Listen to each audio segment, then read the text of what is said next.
Well, hi everybody. How you doing? I'm just going to try and get that out of the way. That is my. There we go. All right. Hi everybody. This is DearMamaSal, and we are live and starting a little bit early today with a new computer. We'll talk about that in a second. But for those of you who may be new to the broadcast,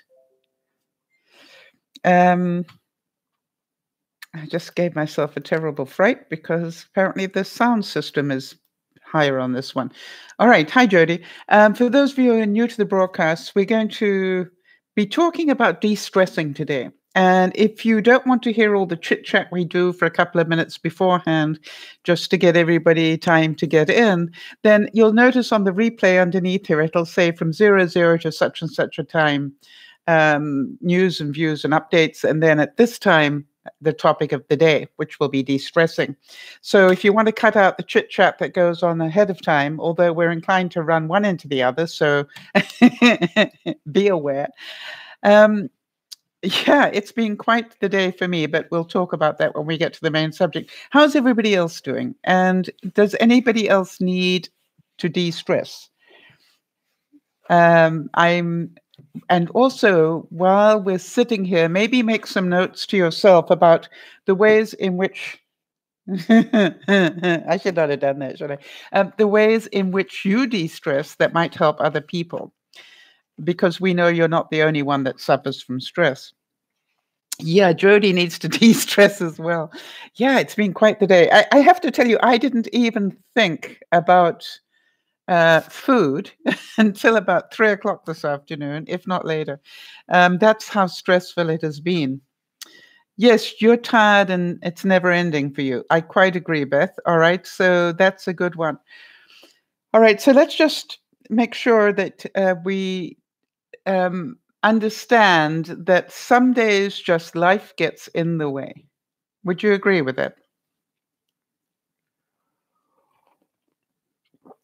And if you think about it, there I was this morning. Friday is a busy day, do 2 broadcasts. I'm always tired, so I do a broadcast, take a nap, and then do the second broadcast. And there I was setting up my computer for the first broadcast. And the funniest thing was, it takes a thumbnail picture.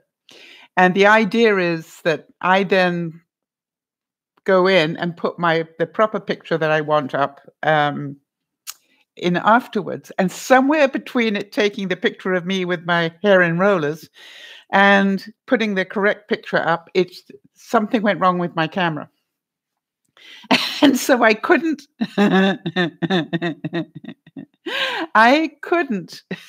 get back in to change the picture. And I just had to let it go because the other side of that was just too stressful to think about. But it was really interesting because it took, from the time I stopped the broadcast, just to give you some sort of idea of the time span here, from the time I stopped the broadcast, I immediately got hold of Geek Squad, who, I'm part of a plan with them that I can phone them 24/7, 365 days of the year, and they will fix my computer. If it's possible to fix it online, they will do it. They go remotely into your computer and do what is necessary. But boy, am I glad I have that service, because they spent they triaged me first to find out how important the problem was. Then they put me onto a tech that was an expert in that area. And boy, that guy spent over an hour before he admitted that there's something wrong. Your husband remotes into people's computers? That's awesome. So I want to tell you something, but it turned out that what they think has happened is somewhere or another, the wire that goes to the webcam on my other computer had got pinched somewhere in moving it too many times or whatever. That had happened. So I'm without my computer, for about 6 to 8 weeks. Pretty stressful? Yes and no. Yes, if I had all my stuff in the computer, which I no longer do. I've learned that lesson. I keep all the stuff I need on an external hard drive or up in the cloud. How many of you have stopped using memory in your computers? Because quite honestly, this happens too often. And I just realized that that was I found that my hard drives, touch wood, do not break down nearly as often as the computers do. So first of all, that's not a problem. The second thing is, because I had this coverage, and I pay $25 a month to have that computer covered. It covers me for if I accidentally drop it on the ground and run over it with my Jeep. It's covered. I can literally have a problem like this, a hardware problem, and they have sent it off, and they will give me, I've got a replacement, same model, make. That's part of the deal, that they will give me a replacement computer until mine gets back. So the fact it's going to be away is stressful, but not as stressful as if I didn't have this program, if you agree with me. Hang on one second. So I am really glad. And by the way, I believe it won't cost me anything to have it fixed either. It's all covered under that price. So I don't know how much, Beth, your husband charges for fixing people's computers, but I want to tell you that today, when we are in such a I need it now sort of lifestyle, this to me was not a luxury. This was an essential. Wow, that's incredible. Well, unfortunately, what I had was a hardware problem, not a software problem. And Beth, I don't know if this will make sense to you or to Charles, but there was something about that I felt so much better. And, I have to give thanks to Jody here as well, because Jody, hi, Nana, Jody had said to me something about, well, if you haven't been able to fix it, it's serious. And I thought, that was so kind of her. And it was serious. And so this is like really important stuff. So are you using the Microsoft email, or are you using Google?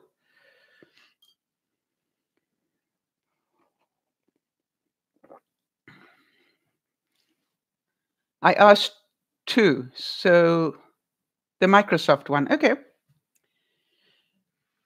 Well, Chrome isn't the email thing. Google is the email thing, right? Gmail. So, Nana,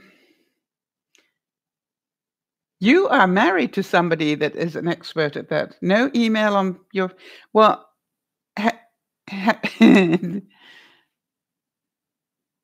right, I'd be taking it into wherever you bought your computer from and have them explain to you what's happened. Because obviously something has gone wrong. Yeah, that's the other thing I'm very grateful for, is the fact that luckily I had a phone that I could do a broadcast with at lunchtime, even though it was challenging. So, I really was very grateful at so many levels. A, that I had the package that I did with Best Buy, most of all. But, then the point is that I wanted to explain on the stress count. I then didn't get home until 5:00. So you can imagine, between 5:00 and 7, I had to start up the computer, which, by the way, was brand new, sort of operating. So you had to go through all the stupid stuff at the beginning. Then I had to reset up all my major accounts, to get the passwords in and get everything going like that, to even be able to start thinking about doing a broadcast. So the fact that I'm here is a miracle unto itself. And as I said, I don't think I thought about food until about 3:00. I thought about it. 5:00, I did something about it. And it was just like, I'm a little busy. And then I thought, no, I have to stop. This is not a maybe. I need to stop. Thanks, Lauren. But it really was quite the challenge to stay calm. And of course, the calm was I can do it on my phone if I have to, but I would rather not. I find it easier not doing it on that. Well, Jody, thank you for saying it. But it takes a lot for me to cancel a broadcast. I have to be feeling really badly, or I have to be technically absolutely overwhelmed to cancel a broadcast, or my car has to break down, as it happened that one time. So I will always do the best I possibly can to do the broadcast, even if it's challenging. So is it. So I'm glad that everybody is here today. That's great. So let's just move right on. First of all, does anybody have any news updates? It sounds like you've had a horrible week, Nana, if you've got to replace a toilet. That's never a pleasant thing. So any other news and updates from anybody? I got to speak to Ozzy this week. And you know what I said to him? I said to him, I want to thank you for being the person that whenever your name gets mentioned, people laugh and smile. And some hold their stomachs because they know how painful it is when we start talking about you. We laugh until our stomachs hurt. And I said, I will continue to tell you this on an ongoing basis, because if ever you gave a gift to the world, hi, Becca, if ever you gave a gift to the world, Oz, it was to us. And we will be forever grateful, and we miss you, and come back and talk to us someday. So I thought it was really important. And I wonder how many of you... Yes, that's Lauren's news. Lauren, can I say that publicly so it'll be on the replay for people who might miss this?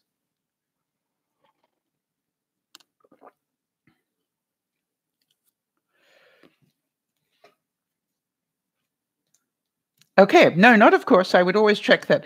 Okay, so Lauren's going to see her biological brother for the first time in 7 years. That's exciting, isn't it? To be able to do that. And Beth, I'm presuming this is okay because you're around enough to know that if you don't tell me otherwise, I'm going to repeat it from you. But her daughter is now 3 centimeters dilated. She's due on what date? The 20... October the what?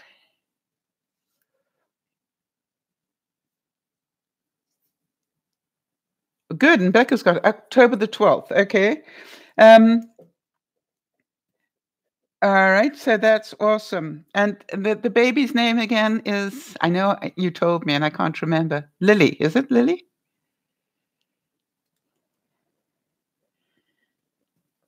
Why do I think it's Lily? Yeah, your daughter's Victoria. Lily Rose, such a pretty name. My sister's middle name is Rose, so that's interesting. All right, Becca, what's your news, honey?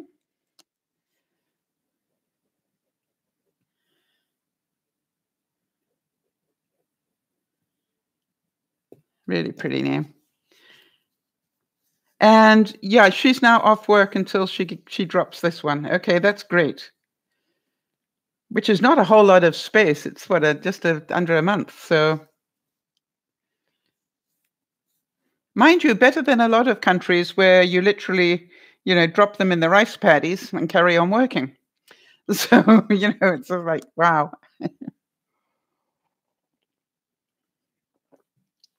That's pretty awesome. Yes, it will give you a lot of not having to run around so much, Beth. That's right.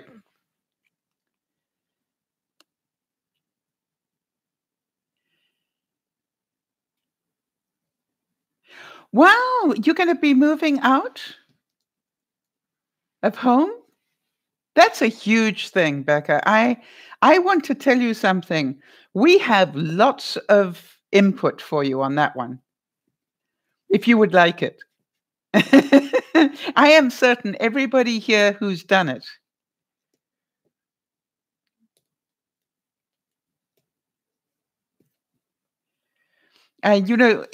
Even though for me it was 50 years ago, I want to tell you something. I can remember that change so well. So if you would like us to tell you what our greatest memories were of moving out of home and starting life on our own. That is incredible.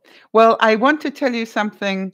It's going to be very challenging in lots of ways, and it's going to be hopefully very rewarding. Are you going to get a place on your own, or you are going to um, share with somebody?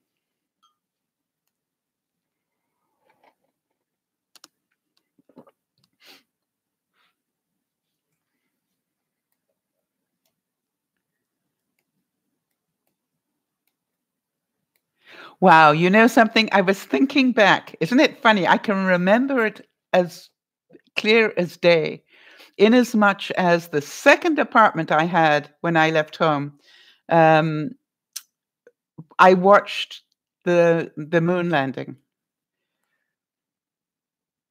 You know, that'll tell you. And so that was what, 69? Wow. Scary, but I can remember it. I can see the apartment right now. That's amazing. It was my second apartment. The first one, I don't know how long I was in the first one. Yes, I think. Yeah, you know something, Becca, probably good idea for you to have somebody with you because, you know, you won't isolate as much. Yeah, Beth was saying that it was absolutely insane at where she works, you know, where they did a 2 for 1, but none of the registers on the checkouts were actually programmed to do that. That was really, really bad news. Well, well done, Becca. We wish you keep us informed and, you know, lots of luck on that one.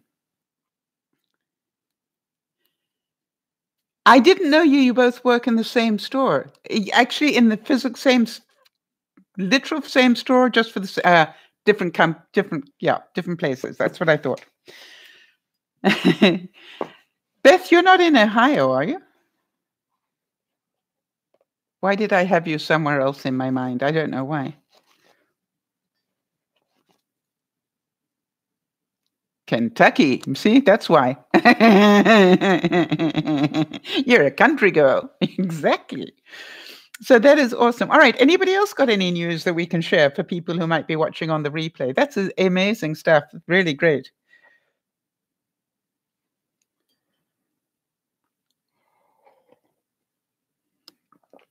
So, as some of you know, I had, if you saw the video, I actually went for a mammogram yesterday. So there's a reminder to everybody who is female. Um,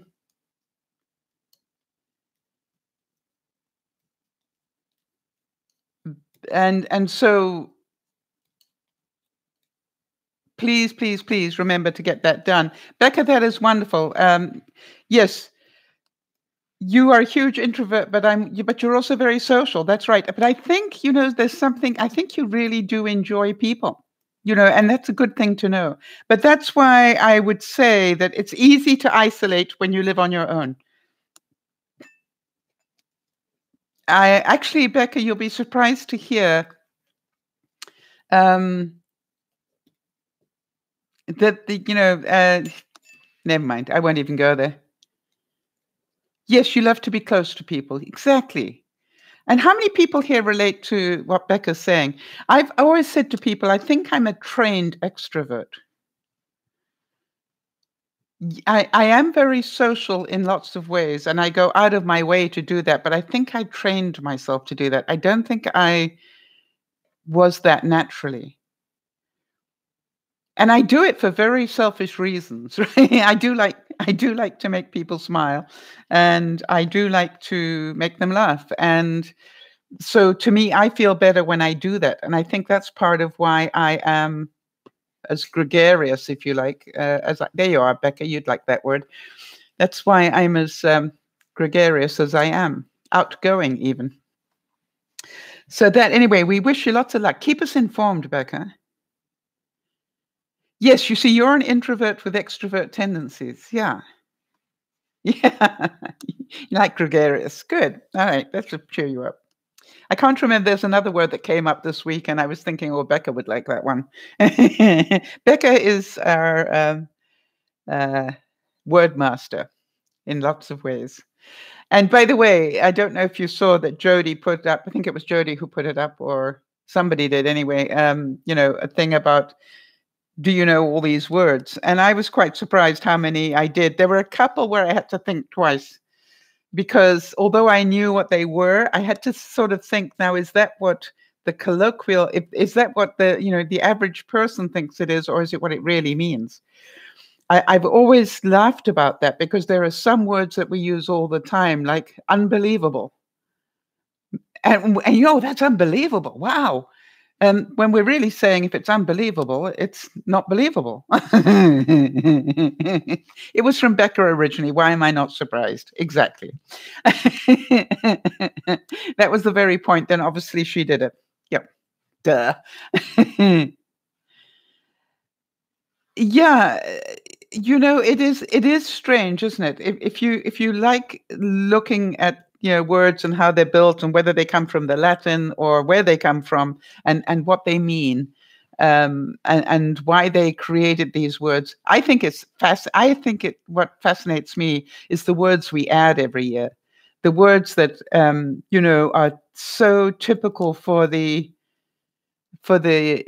time in which we're living. I'm thinking about in the 70s, every other word was groovy. And they had to put it in the dictionary because everybody was using the word. But once we got out of the 70s, people didn't think things were groovy anyway. So the little test there was about, do you know the meaning of these words? And it struck me as really ridiculous because anybody could look them up and answer them anyway if they wanted to. It was just like, yeah, right. Yeah, everybody should get 100% because, if you bothered, yeah. So, but they're fun to do anyway. I normally don't do them, but I did do that one because I love words as well.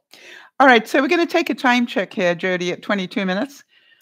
Let's get on with our subject of the day. And if anybody's got any other news that they want to add in, just put it up there. And if I miss it, remind me, because sometimes I get into the moment. Actually,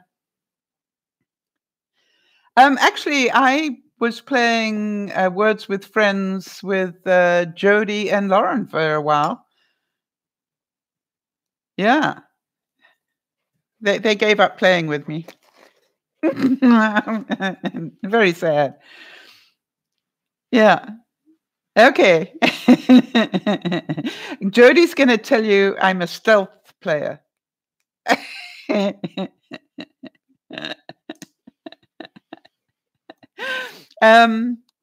I'm a stealth player. Yes, I love Scrabble as well when I get to play it. So that's anything to do with words I love. So anyway, let's go. What we're doing today is about de-stressing. So the first thing is, I presume that everybody here gets stressed. Sal takes no prisoners. Well, you know something? The way to learn words is to play these games because you end up going, is that even a word? Right? And the main thing is not to take it personally and not to worry about winning. Although probably that's a problem for Beth. But, the thing is to play the game and learn the new words if you can as you go along. Like for the longest time, I didn't know that there was a word QI. No U, just QI or XI. Or is it IX? Anyway, you know what I mean? You sort of learn these words as you go along, and it's very useful, especially if those sort of words happen to be on a triple letter.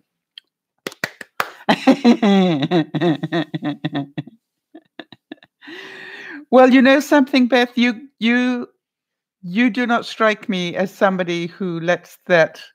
Beth is saying, for those of you on the replay, that her lesions. You have MS, right, Beth? In her brain are affecting that area. I think the fact that you can play online games is awesome. I didn't know you loved Scrabble, Nana. I'll have to bring a board over and we'll play one day.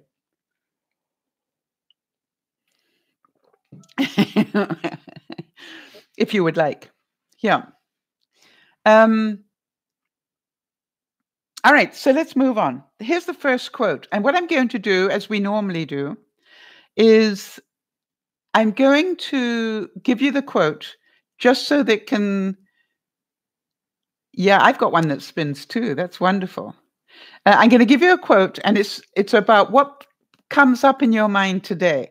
The reason I say this is we could use these same quotes next week, and different things would come to your brain. So it's just what's going on in your brain this week. All right. Here's the first quote. Do you agree with what it says? And what memory does it bring to you? The time to relax is when you don't have time for it. How many of you agree with that?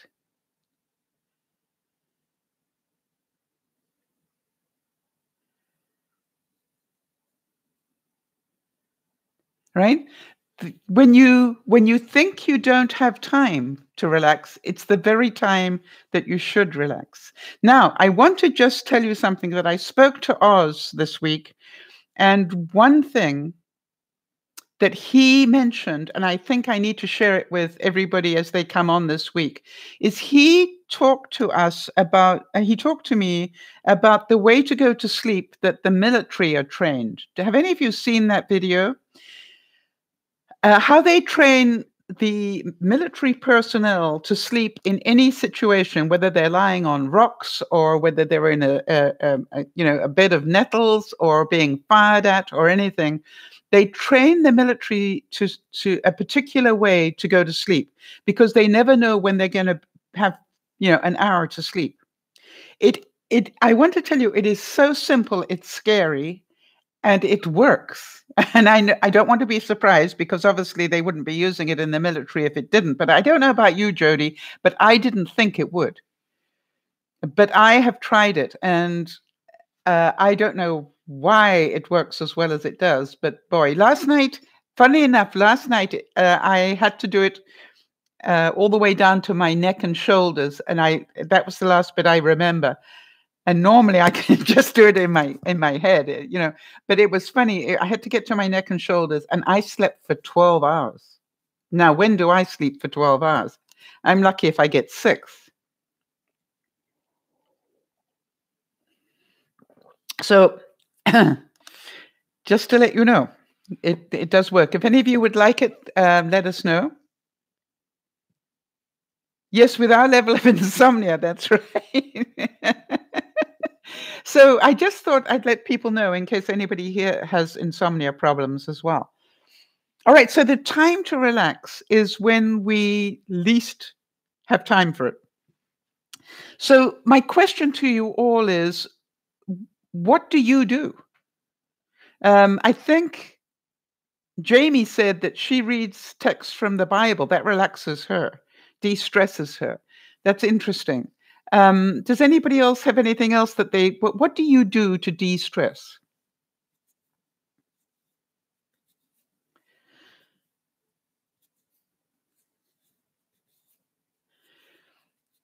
And one of the things that I found is 10 minutes of Tai Chi will really slow me down.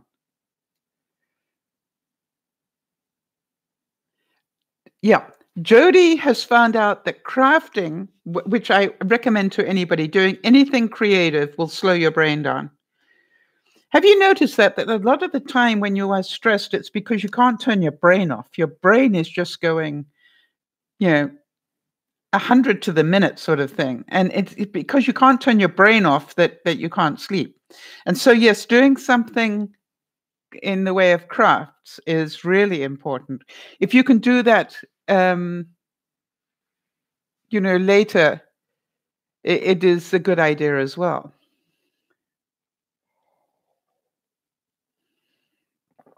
So, right, and keep letting me know any other ideas that you come up with, that ways that you find to de-stress. I definitely find for some reason baking does it for me as well. I think baking requires skills that I don't use very often.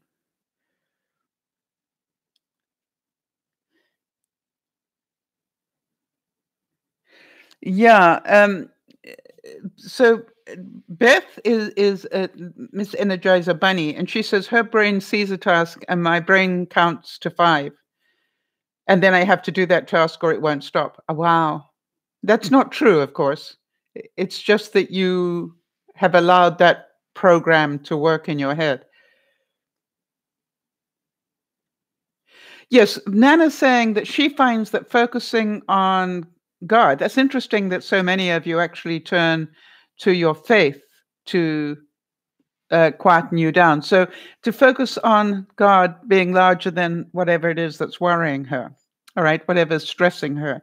I found, as some of you know I kept repeating this afternoon as I was trying to get ready to um, get everything fixed in time for the broadcast, was my famous quote, it takes as long as it takes, Sal. Just relax. It takes as long as it takes. In other words, not to worry too much. If necessary, I'd do another broadcast on my phone.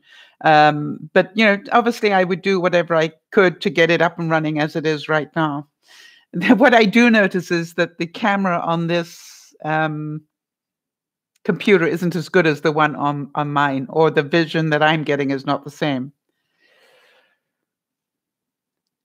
Yeah, so you can believe in the tooth fairy, it doesn't matter, Beth. Whatever, find something that you believe in, even if it's us, even if you, as you say, put us on your shoulder and we'll just say, it's okay, we'll give you a big hug. We're with you now. And we will support you. Right? It doesn't matter what it is that you believe in. Obviously, those that are lucky enough to have faith, that is a wonderful relaxation for a lot of people.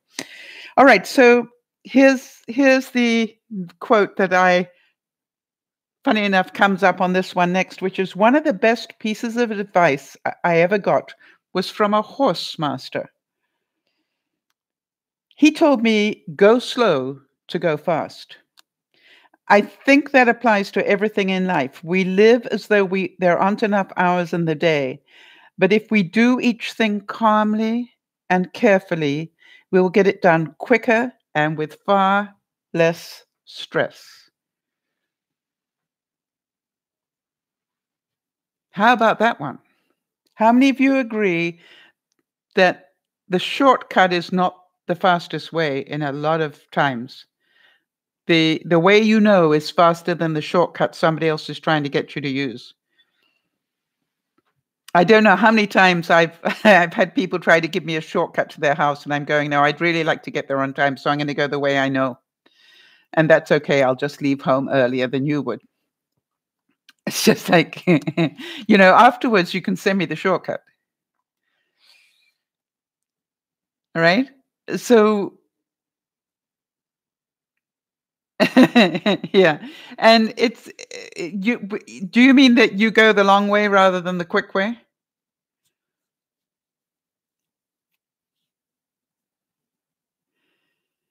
Yeah. And, and I do it all the time.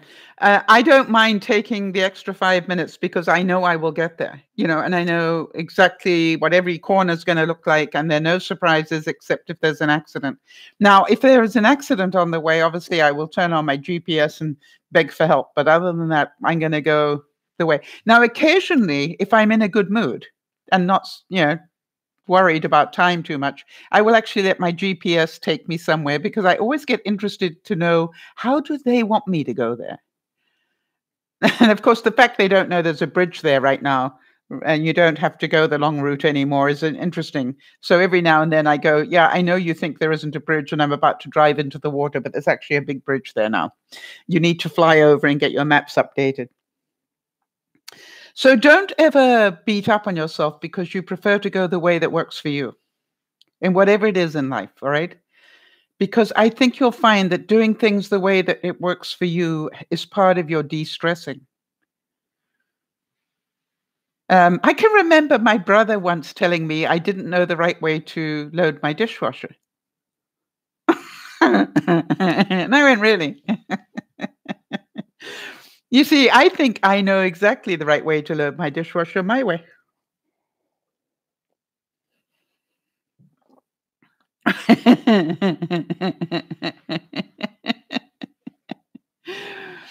So it's just like, but he likes things done his way, so he needed. And I don't know about you, but I get really stressed with people telling me that I don't know how to do things when I do. I always remember Benji once trying to teach me how to, what was it? How to fry lumpia. And I said to him, Benji, I know this sounds strange to you. Yeah, exactly. I know it sounds strange to you, but actually, I've deep fried quite a lot of stuff in my time, probably more than you have. And by the way, he burnt the first one. So it really sticks in my mind. It was just like, yikes, and it it was just so funny where you go, really, did you really think I didn't know how to deep fry anything at my age? We deep fried everything in my youth. But I guess maybe that's it, that people don't deep fry anymore. Anyway, here we go. This is the next quote I thought you might enjoy. Much of the stress that people feel doesn't come from having too much to do. It comes from not finishing what they've started. How many of you recognize that stress? Okay, how many half-finished projects do you have in your house? Now, I know some of you probably finish every project you start, but there are some of us that don't. Beth, I'm not surprised. I'm really not surprised. I wouldn't be surprised if Nana doesn't have any either.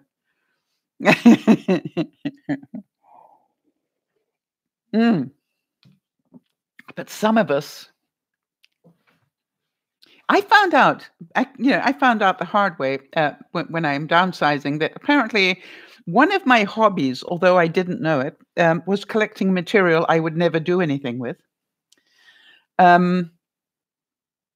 Oh, Nana's got some pictures she hasn't done yet. Yeah, I've got some I haven't done yet as well. I haven't finished, and some I haven't started yet. But what I found out was I collected material. I must have, every time I went near a material shop, I must have picked up a yard of this or a yard of that because, when I retire, I'll make things. What I didn't know is that, we'd have Walmart, or whatever, that it's cheaper to go in and buy it than it is to make it. So I have still got boxes of materials and I'm not quite sure what I'm going to do with them. I will probably donate them somewhere because I'm certain somebody will enjoy them. Or I will convince myself that when I find, I'm pretty sure that I will, about the last thing I'm going to find is my serger and my sewing machine. And do you know I've even got a knitting machine? Will they go with me? Probably.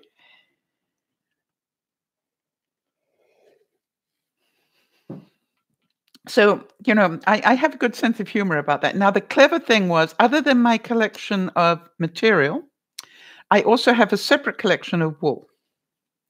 When I say wool, I don't mean literally wool. I mean acrylic thread that's called wool, or whatever. Baby stuff, lots of that. Bags of the stuff. I used to crochet blankets for people. Right. Jodie's got enough material to make 47 and a half quilts. She said 47, but knowing Jodie, it's probably 47 and a half, Jodie. I totally relate.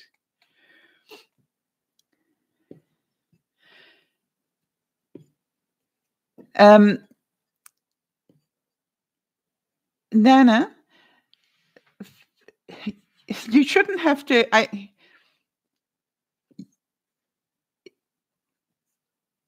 You shouldn't have to download anything. It's in your programs already. Okay, Becca, what's the question?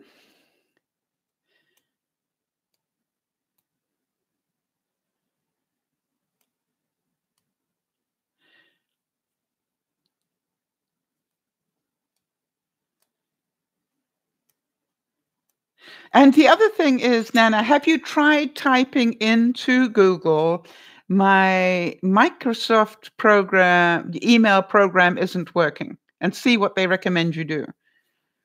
Because, today, it really is amazing. how much information you can get just by typing that question in. Yeah. So if the obvious things haven't fixed it, then you probably need to take it to a store and have them. Yeah, exactly. So then the chances are we probably wouldn't be able to help you either. You want you want somebody that can go in and look at your setup and help you with it.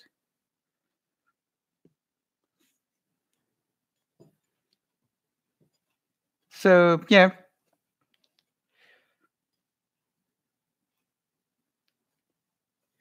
when you say self-care, Becca, all right, Becca's question to the room is, what are some of the specific ways that you have all found work for self-care? I know you've mentioned music, but I want to hear more details. I'm hoping to make more concerted effort to take care of your well-being, all right, so that I don't stay a vegetative blob. Yes.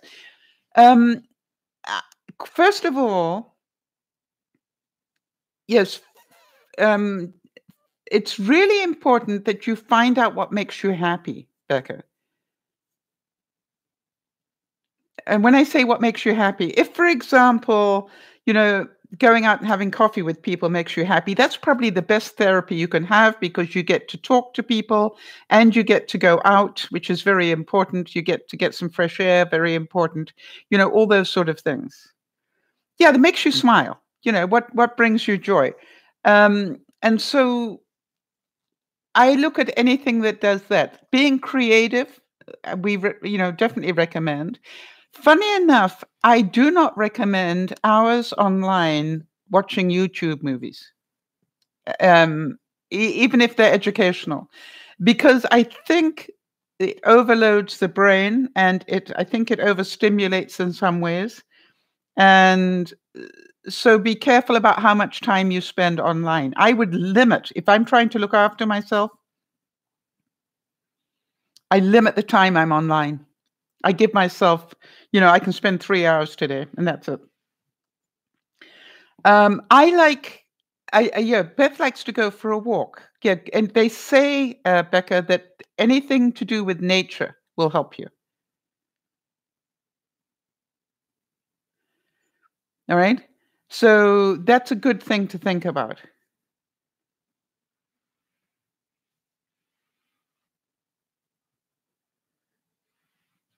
And find different places. A place where you can walk if you can. Yeah, but I think creative writing and journaling for Becca is probably something I don't know. Do you already do that, Becca? Oh, by the way, if you wait for the weather to get right, it's too long. In a way, it's too long. And I have to say that because you live in Ohio. It's going to go from being deathly humid to being frigidly cold. Do you know what I'm saying? So, go for a walk inside a mall. Literally go to a different mall each week and just do a couple of laps around the mall. You'll be amazed, how it stimulates you and work on smiling at people and, sit down at the food court and have an orange juice or whatever it is you like to drink and make sure you make somebody else happy. One of the greatest things to self-care is to actually give what you need to others. How many of you have found that out? If I want to make myself happy, I will go and make somebody else happy. It's a weird thing because that is what makes me happy. Yeah. All right. So this is a quote from Lee Iacocca that I thought you might enjoy. In times of great stress or adversity, it's always best to keep busy, to plow your anger and your energy into something positive. Hi, Erin. Good to see you, honey. So how many of you found that out? Which is when you are stressed, there's a very famous quote that says, if you want anything done, give it to a busy person. So, for example, if I wanted anything done and I happen to have Beth around the corner, I'd probably ask Beth, right? Because really, Beth is so used to multitasking 65 things at the same time, that she knows a way to do everything. That's her skill. So I'd be going, "Hey, Beth, could you just help me with this one?" Um, because if she couldn't do it, she'd find somebody who could. That's my sense of her. And so I would say that that also is very true. If you are stressing out about something, to sit and think about it too long is not going to help you. Today, for example, with the computer having a glitch, to sit and think about it for the afternoon was not going to help me. I needed to get something done. Beth will relate to this, right? So this is about be proactive. If you are stressed, do something about it. Don't sit and complain about it. Don't sit and feel sorry for yourself. Oh, I'm so stressed, nothing's going right. Ask yourself, what do I need to do to get this moving along? One step forward. You remember at Friday lunchtime, we always talk about one more step forward. And so just if you're stressed about something, the other thing is, how often are we stressing about things over which we have absolutely no control? Becca, I'm thinking about you and the weather, right? It's too humid. Well, if we're going to wait for the perfect weather, we're never going to get out on the bike or go for a walk. I keep thinking about our Charlotte, right? Who lives in a place that is wicked weather, as is Ohio, actually. And she's out there running or walking almost 365 days of the year. And it just amazes me that she does that. I personally would have lots of reasons why I couldn't go out in that weather. But she doesn't have excuses. She just goes out and does it. So think about that this week. Plow your anger, your frustration, or whatever. What was it I had? Oh, yeah, I had a problem. All right, this is another stress thing that happened this week. I had a problem where I accidentally turned off my YouTube storage. I'm not YouTube, Google storage. Is it Google storage? Yeah. I have a subscription for a rather a lot of space on Google. And the interesting thing was I accidentally turned it off. And I phoned them immediately, or I spoke to them immediately online and said, "Hey, could you just reverse that? I hit the wrong button." And they said, "No, we can't." And I'm going, "That's ridiculous. Of course you can. It's for goodness sake, it's a database. I know you can change it." But no. And I spent about an hour trying to get to the right person that could change it. And they said, "You have to wait for a month. And then on this day, you have to apply." Anyway, I did that. And when I reapplied, it was more money than it was before. Now, that really got me angry. And I spent another hour talking to them saying, "That's ridiculous. I'd like my original price back." And they said, "Well, it's only another buck." I said, "That doesn't mean any difference in your life, obviously, but I happen to be retired, and that makes a difference." So, it's like, and then I realized I was really fighting against thunder. And I thought, "Sal, take a deep breath, pay the extra buck. Let's just get this done because it's less stressful just to let it be." All right, let me see what Erin said here. Yeah, Erin, okay for me to read that out loud?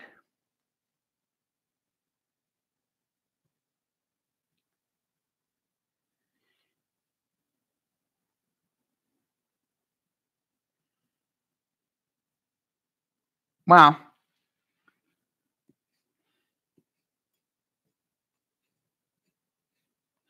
All right, so something, I think that's one of those cases that we're saying, Erin, that you cannot fix that yourself, right? Just give me the okay if I can read that out loud. But here's the thing. It's frustrating, and I'm sure it makes you angry. And but the truth is there's nothing, as far as I know, that you can do about it, except I don't totally agree. And I'm going to tell you why, Erin. I think that you can spend a lot of time meditating and thinking about clearing that infection up. All right. Literally, I know that you know how to meditate. Meditate and go into your body and go and fight that infection yourself. All right. And yes, it wasn't your fault, right? It happened because of okay, she said, I can tell what's going on. Okay. So what Erin said is, what if you're stressed and you can't help but sit around and do nothing because you're in the hospital again, poor kid, with a UTI on IV antibiotics because your liver can't take the pill form? Well, it is what it is, Erin. You've been this route before, honey, right? Getting frustrated about it is not going to change it. Getting frustrated and angry about it isn't going to change it.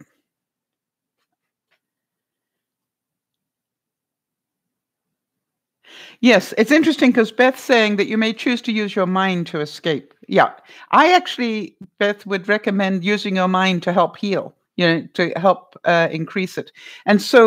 And I know Erin enough to know she has that power to do that. So I would go inside and instead of being frustrated, I'd say to myself, I've got time on my hands, literally. So let me do some meditation work and literally go down and into your body and get down there where that infection is and start physically fighting those little antibodies, or those bad things. Take your little army in there. Whatever your favorite army is, get them in there. Take the whole of the, DearMamaSal group with you, and we'll come in and help fight it with you. But see that physically happening, and you'll be amazed how quickly it clears up. I did it once, Erin, when they thought I was dying. They couldn't control my blood pressure. It was going downhill very, very fast. And the doctor, actually, the specialist, actually came to me, and I still, to this day, am amazed he said it. Because he said, Sal, if you know any way at all to improve your blood pressure, do it. I'm telling you this because at the moment we are not able to control it, and it's going in the wrong direction. And if it doesn't get controlled in the next 12 hours, you probably will be leaving here wrapped in wood. So, if there's any way how to do this, and I did exactly that. I went inside myself, but I started to push my heart, in my mind to get it to, literally pump at a better rate. And I remember saying to him, how fast do you need it to go? And it was interesting because, I didn't. And I literally kept doing it. And then I had them check my blood pressure to see if I'd got it up enough or not. And then I kept doing it. And once I got it going, is there a name for that sort of science? Yes. It was very, very low. It was low. It was bottoming out. It was ridiculously low. There is a name for that. Somebody will help me with that. My mind won't give it to me at the moment. But, I'm pretty sure that some of you do it with prayer. And I saw your note there, Nana. Some people do that with prayer. Some people hand it over to God to do. I actually believe that we need to do a little bit for ourselves. So for some people, faith alone can fix things, for some people. I personally think that we are accountable. Mind over matter. Yeah, but it's more than that. It's more than that. I want to say biofeedback. Is it biofeedback? That comes to my mind, but I'm not sure that it is. But yeah, Nana has a prayer board, right? So those of you who have faith, Becca and so forth, you all have faith. But I think, I believe that we've got people who haven't got faith. So I like to give both sides of that story. If you've ever read anything to do with Louise Hay, let me write that in there for everybody. And she wrote a book called You Can Heal Your Life many, many years ago. And really, it was all about and all about just understanding how your mind can actually help heal you if you want.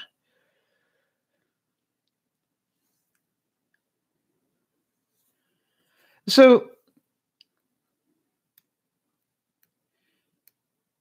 well, I'm not sure. There's some people that would say the placebo. Placebo really means something different. Yeah, I suppose it could be considered a placebo effect if you like. But all I know is that it worked for me. It saved my life one time. So I I would like to think that it's a little bit more than that. But if this is, let me ask you something. Is prayer a placebo effect, would you say? Interesting discussion. That's what I love about doing these broadcasts. We always come up with some really interesting stuff. Would you say that prayer is a placebo effect? That the fact that you believe that it will help to some way? Yeah, your mind believes what you're doing is going to work, and therefore your body follows suit. Yeah, I think it is, and that's not in any way rude to anybody's faith, but I think it is to some extent. That's a really interesting question. Who said that? Yeah, Beth. Beth, really interesting point. So if you can do, hi there, 21. Yeah, you think so too. Yeah. So here's the point. Anything your mind can believe and conceive and believe it can do, right? So the point is this: if you genuinely believe it can help, it can help. So Layla, I look at it and go, I don't mind whether it's prayer or whether it's meditation or whatever it is, whether it's, go and have your aura read if you're into that, whatever it is, Reiki, is it right? Reiki? I had Reiki once when I was having a big problem. It was just like, hey, I don't mind. I'll do anything that will help. Yes, you've always wondered about the mind-body-soul connection. It is there. Believe you me, it is there. I want to tell you that I've had tremendous trouble with my shoulder over the last week or so, and I couldn't understand why. This is another problem for me, until I found out that Benji had fallen and broken his collarbone in 5 places. And I went, oh, that would be why I've been having a problem with my shoulder. And it's just like I don't mind if nobody else understands that stuff. I can remember a friend of mine once. You know, I phoned her up and I said to her, "What have you done?" And she said, "What are you talking about?" I said, "I don't know, but I can't use my right arm this week, and my feeling is it's something to do with you. What have you done?" And she said, "I can't believe you do this." And what she had done is she had slipped and fallen on the ice and hurt her right arm.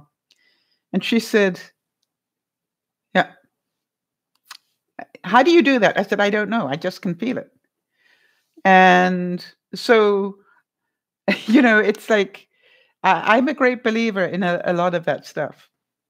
So I honestly believe, and that's my thing. When I put up, please, could we have thoughts and prayers for whoever? I believe it helps. I really do. Yes, it's more than healing meditation, but it's part of it, Jody. Thank you for looking. But it's about, if you believe it can help, it probably will. I don't think it's a waste of time.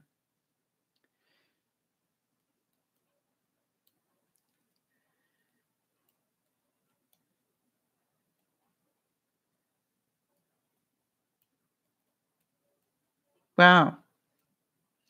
Erin, anytime I can be an angel on your shoulder, it is my greatest honor. Thank you. Yes, it's sending positive energy out.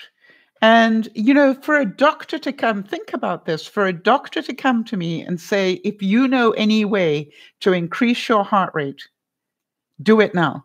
Now, that means at some level, he had to believe it was possible as well. Even if it was, if you believe in the tooth fairy, do something. If you believe in faith, prayer, ask for help.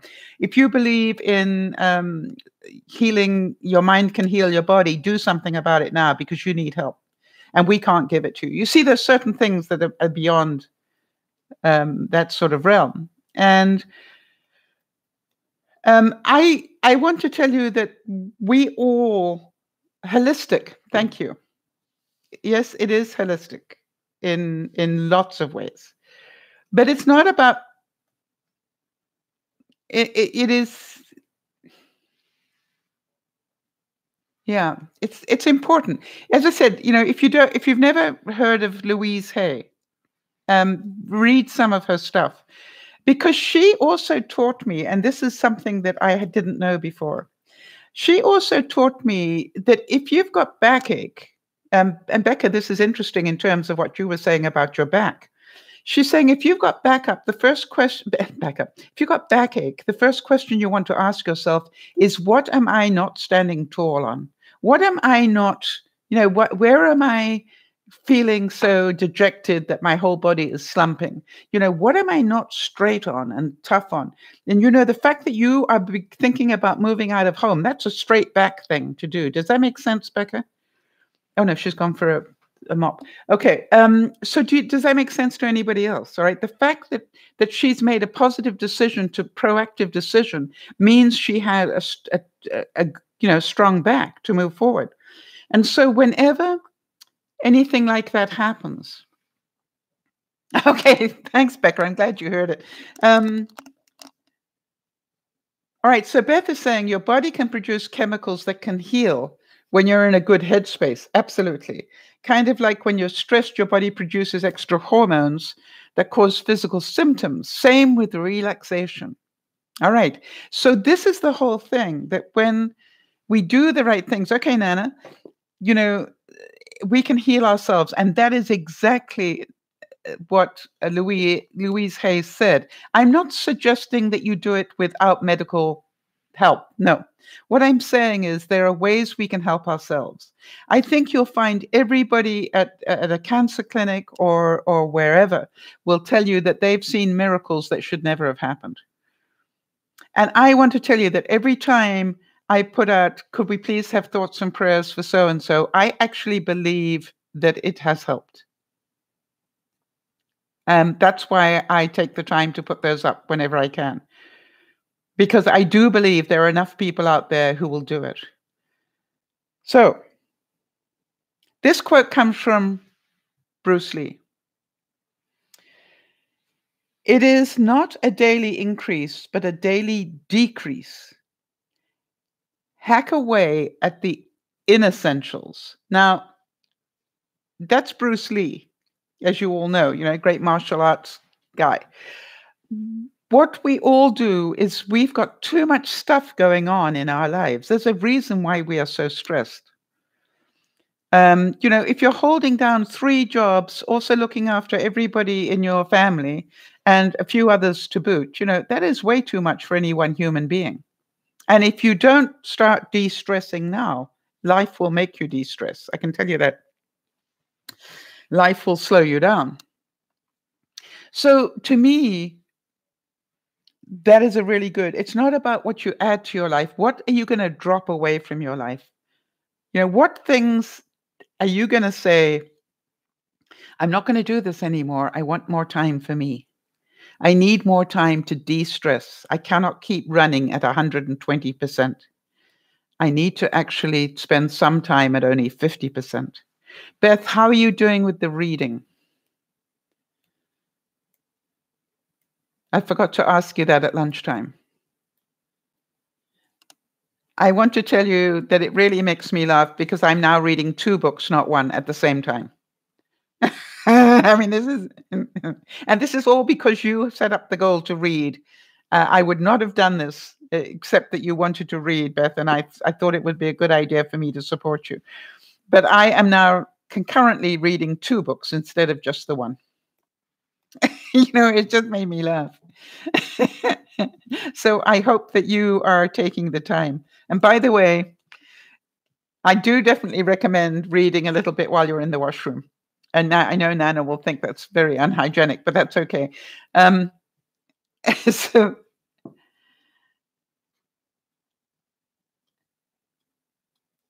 wow, listen to this. Beth said, I got so stressed out one day. She was picking up her daughter's medication at the pharmacy and she cried when the medicine wasn't ready. I couldn't take one more issue that day. Oh, I am certain, I am certain everybody here wants to hug you on that one. You know, how many of you have been at that place where you just didn't have room for another thing to go wrong?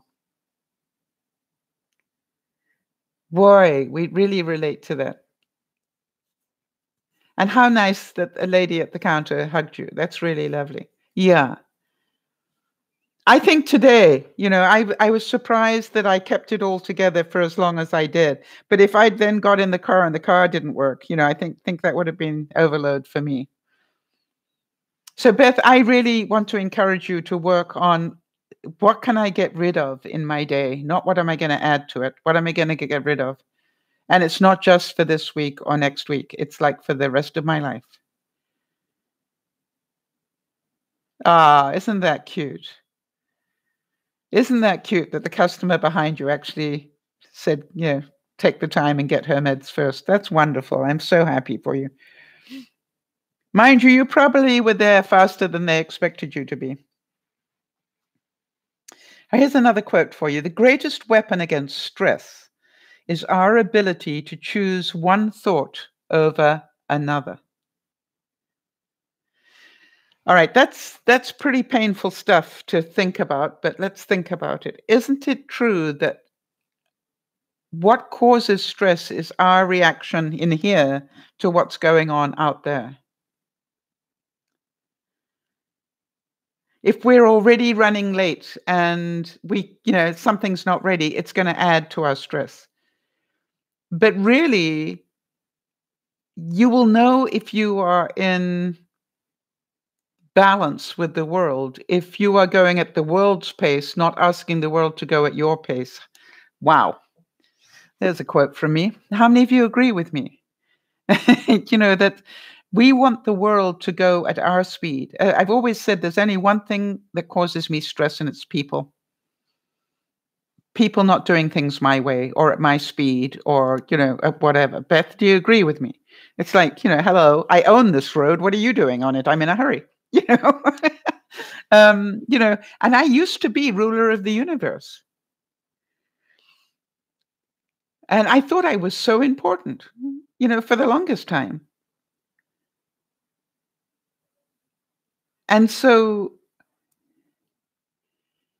yeah, that's true. And Aaron's also saying that. Aaron is supporting Beth by saying, I've been there when I couldn't take one little thing more, even if it was something little. Yeah, it doesn't take, if you're already at, full, and the next little thing comes, it's, it doesn't matter how big it is. And the worst thing is it's normally something quite small that sends you over the top and people are going, why are you overreacting? And you're going, I'm not, you're thinking, because you probably want to tell them what you think of them. But, it's like, it isn't that you're overreacting. You were already up to here when this bit came in. And this bit, as they say, was the straw that broke the camel's back. Right? And so I think if we can all think about that, imagine that you've got a container, all right? And we can only take so much stress. And if we're not constantly emptying some of the stress out of this container, of course we're going to get overwhelmed. Of course we're going to get overloaded because we're not doing enough to de-stress. So if you can't make the time to read a page of a book, if you can't make the time to do something creative, that's my bad one this week, then we pay the price. Erin, let go of what they haven't been able to do, or let go of what it is that can't be done. You can't take the pills. Just go, it is what it is. I need to handle this in a different way. And I know you, honey. I know you well enough to know that you can do this. Yes, Erin's saying, I love that quote because it's like you choose the positive, all right, over the negative thought. and take a deep breath, and that's a good start. Yes, take a deep breath and start again. And go, okay, it is what it is. I cannot fix that, but I can fix me. I can't fix this thing out here, but I can fix me. And I think it's really important to do that. And also take some time to think, what else is in this cup that I need to get rid of? Because if I can't fix this problem here, maybe I can fix the one that's hanging out the side here. And if you don't spend, I know some people who get up first thing in the morning and will journal for 3 pages every morning. I know some people who pray, every morning and every night. I know some people that go for a run. I know some people that read scriptures or read positive books or whatever. All these things work if you want them to. It's a de-stressor.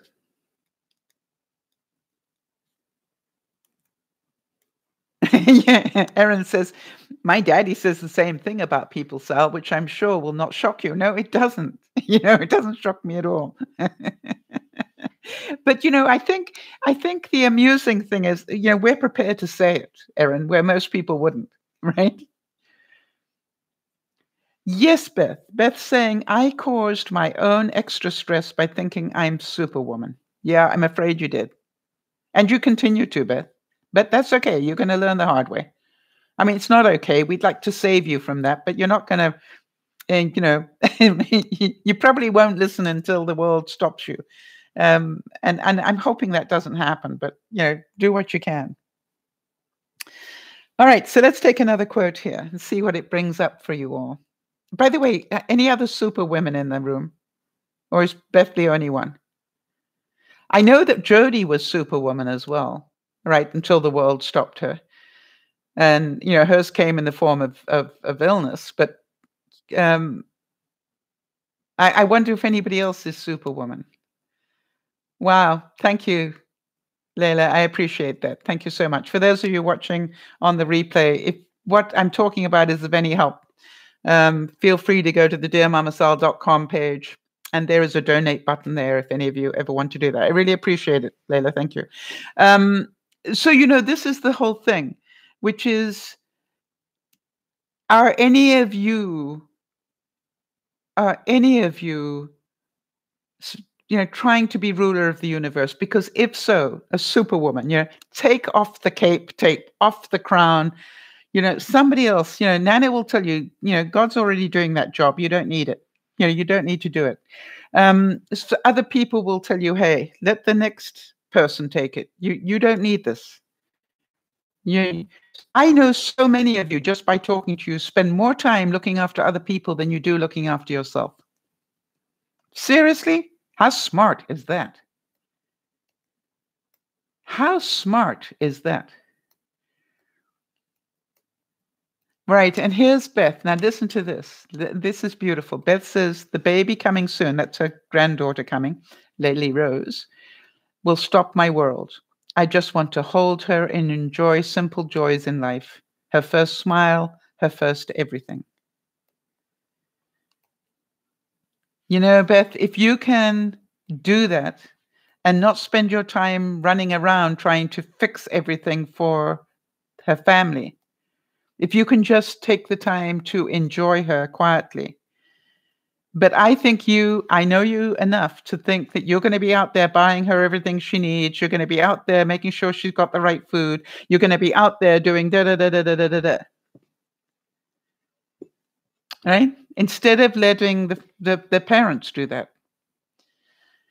And so if you can do it, for every hour you spend doing just that, I will give you 10 out of 10 points for looking after you.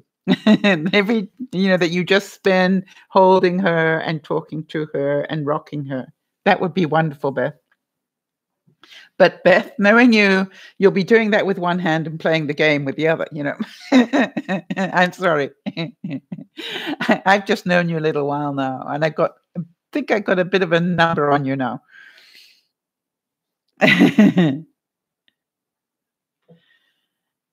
So, Here's the next quote, and let's see what that brings up for you all. It says, it's always a good idea to do something relaxing prior to making an important decision. How many of you have heard that expression, I'm going to sleep on it? Right? How many of you, welcome back, Becca. How many of you heard that expression, I'm going to sleep on it? In other words, don't make a major decision while you're stressed. All right? Make sure that you realize that you can make decisions in your time, not in somebody else's. How many things in life are being, you need to make this decision right now. If you don't forward this email to 2,500 people, you know, the world will stop. Yeah, right. If you don't do this immediately, this will happen. Oh, that is awesome, Beth. We all, give you a big round of applause. Beth says she's going to be the grandparent this time, not the mommy. I've earned it and I deserve it. And boy, are you going to hear me on your shoulder, Beth, going, excuse me. You said you were going to be the grandparent. Are you ready for me to talk to you while you're doing this, Beth? Because I am going to be on your shoulder. Excuse me? You're going to do what? Delegate it, Beth. You got those words? Delegate it. Don't do it, delegate it. You are a good manager, Beth. I have great faith in you.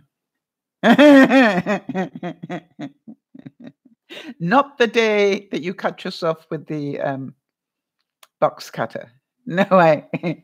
Or did you hear me going, really?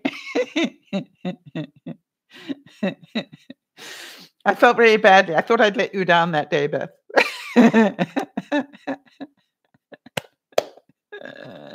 There was part of me going, I was there. Was I having a bit of a nag?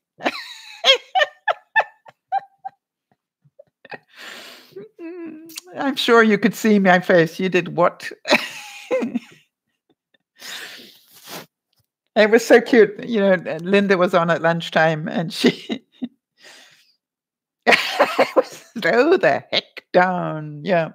I think I might have used another word with equal number of letters in it. Yeah. All right. Now, how about this one? Beth, take a deep breath. Listen to this one. All right, everybody, take a deep breath. I love this. Take rest. A field that has rested gives a bountiful crop. A field that has rested.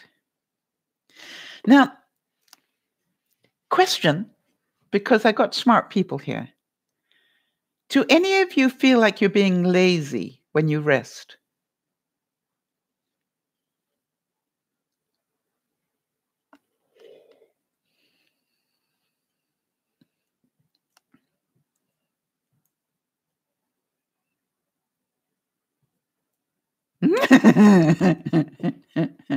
Every hour, right?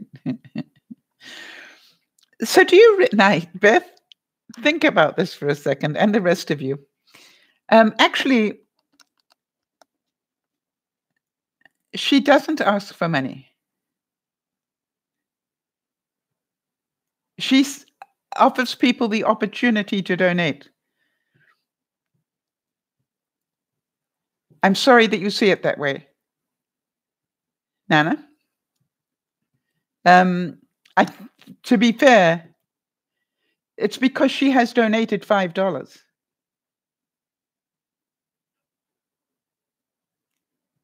That is why. It doesn't, she has just, you just read it that way. I know, Nana. So just make sure that you understand it first, right? Yes, so Layla's saying, I'm a busy mom and I feel guilty for resting. Yeah, I think a lot of people do. And so therefore, let me ask you, what do you think is a fair amount of time for you to rest? I'm not talking about sleep time. I'm talking about, during the day. How much time do you rest during the day? Because I think that's good. Thank you, Nana. So I think that's an important thing to think about, which is Do you think it's necessary to go for 8 hours of the day, or 12 hours of the day? Or do you sort of pace yourself that you go for a little while, rest for a little bit, go for a little bit, rest for a little bit?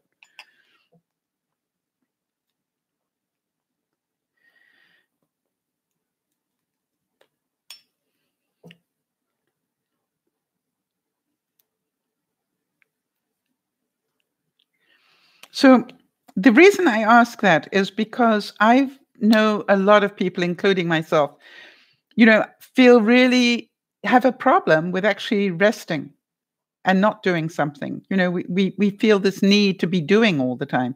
And somebody said to me once, and I love the quote, and I use it on myself often, which is, are you a human doing or a human being? Right? Are you a human doing or a human being? Because a human being knows that life has a flow, that you have time when you work. Even God rested on the seventh day, right? Yes, Layla's saying, I try to rest in the middle of the day when the kids are napping, but then I end up doing random things. Yeah, you call that nap time?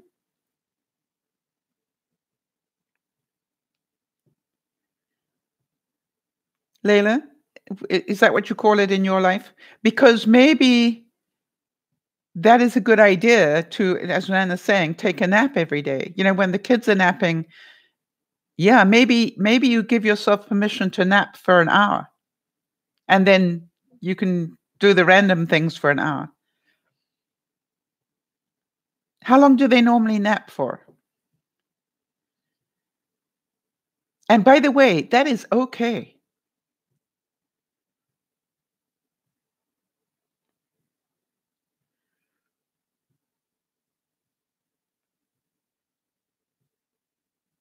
Yeah, they nap for 2 hours. That's what I thought. So, what about if you say to yourself, you ask the children to stop and nap for 2 hours. Do you have the discipline to stop and nap for one of those 2 hours? You know, Set your alarm on your phone or whatever, and you really give yourself that nap. You will feel really strange when you wake up for the first couple of times you do it, but after a while, you're going to be so glad that you did. Okay? So that would be, I would take that as a goal to set yourself. Can see how many times this week, how many times you can take 1 hour nap while the kids are napping.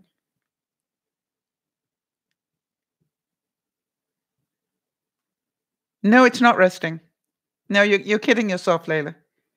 You know, Mindlessly scrolling through Instagram or watching YouTube videos is not resting, because those things stimulate you. Yes, there you go. You will work on taking a nap or at least lying down, right? But without the electronics. All right. Watching YouTube is not resting.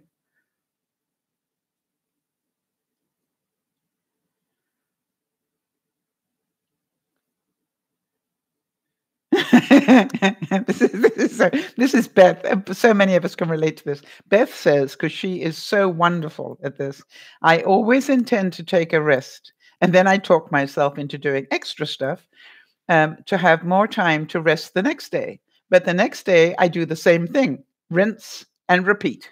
I love your honesty, Beth. I am sure a lot of us agree. Every day I've been promising myself I'm going to paint this picture. Now I'm holding up sand here, but every day I promise myself that's what I'm going to do. I've been promising myself that for 2 weeks. Yeah. So, and why do I not do it? Because it's going to make a big mess, and I know it's going to make a big mess, and I, for some reason, don't want to make a big mess. So I haven't done it. But it's also not getting the painting done. Therefore, I'm not experimenting and I'm not learning the right way to do it. But I'm going to do it. Jody has agreed to hound me on it this week, because that's what friends do. All right. Here's the next quote. Do something that is productive is always a way to alleviate emotional stress. Get your mind doing something that is productive. How many times have you heard me say that? Achievement is a wonderful de-stressor. You know, when I said to Jody, I really encourage you to go back to drawing. I don't care how bad it is. It's not about, passing a test.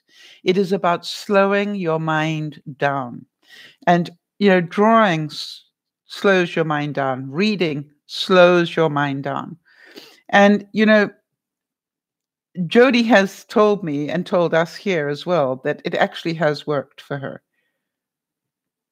And so to me, it's about, I want to tell you, if our grandparents could see what we're fitting into a day, they would probably have heart attacks. I do not believe that we were built to take on as much stress as we are putting ourselves under. And you know something? And our children are now putting themselves under, and our grandchildren, for those of us of my age. All right. The stress that young people are under today is unbelievably high. And so my question is, what are they doing to de-stress? And what are we doing to help them de-stress? I think I've told you guys this before, that, I went to a dinner once, and when a family dinner, and, Dad stood at the door of the dining room with a basket, and you were not allowed to go into a meal with your cell phone. And that included every member of the family and every guest. Now, the fact I was a guest was irrelevant. It's called, excuse me, you eat at our house. We want your phone over this meal. And you don't get the phone back until the meal is properly finished. And it was just like, I said to them, good for you.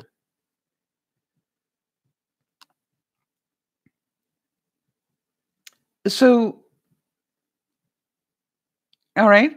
So to me, it's about, if we don't help people de-stress, those people we love, and maybe for some of you, it is easier to help those around you de-stress than it is to help yourself.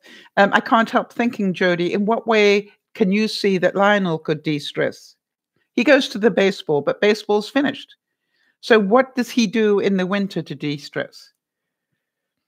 All right. And so for all of you, what does Rick need to do to de-stress? I'm throwing out names here. What does Charles need to do to de-stress?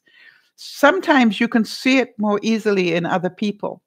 But the reason I'm asking you that is, maybe you need to ask them. Maybe you need to ask them. All right. What it is that they think you should drop first. All right. So Beth said that's the difficulty, achieving tasks, getting done, but not even thinking that I need to put myself on the list. Right. That's right. I'm still at the bottom of my list. It's very difficult to change my mindset. Yeah, I agree with you totally. That looking after ourselves, that's why we do this work, right? Looking after ourselves is very difficult. We're not trained for it. We're not taught that. All our life, we've got our strokes from doing things for other people. And it was considered selfish to do something for yourself. And so if you grew up with that mindset, it's very, very difficult to look after yourself. But you need to learn if you want to. You can choose. Or you can choose to have a heart attack, or you can choose to have all sorts of other things. All right? So just take it easy for some of the day. Wow. And here's the next quote that's so true as well.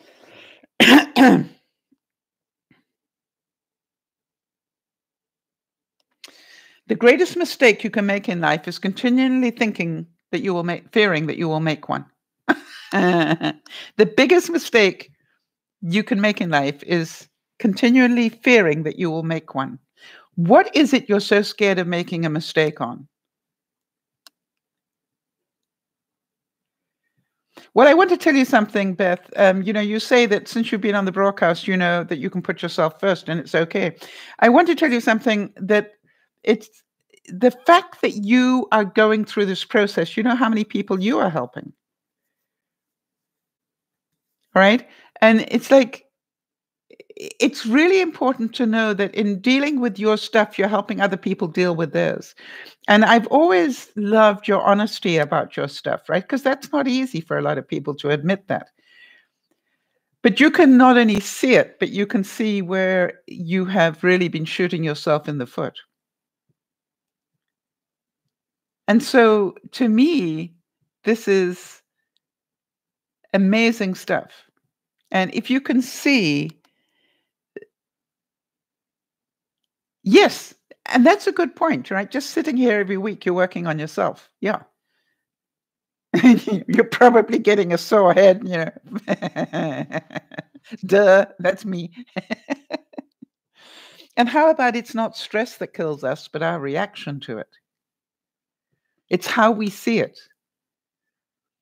All right. If you remember, that video I did about the mammogram, that lady that was so scared, right? She had absolutely no reason in some ways to be scared, but her mind took her back to the last mammogram she had. All right. She couldn't cut that one off and move forward. She was so worried that there was going to be something wrong again. And there she was sitting in tears, right? Before she had reason to be upset. And I'm certain a lot of people can relate to that we get totally stressed out before we have reason to.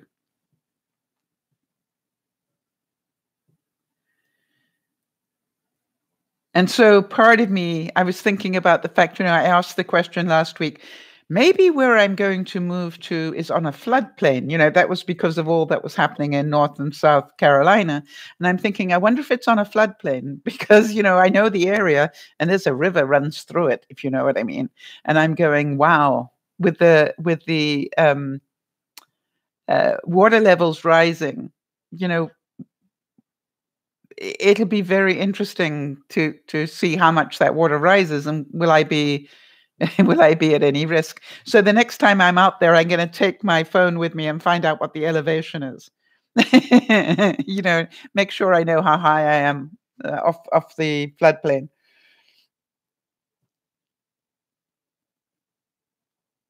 Right. Now, how about this one? There are thousands of causes for stress, and one antidote to stress is self-expression.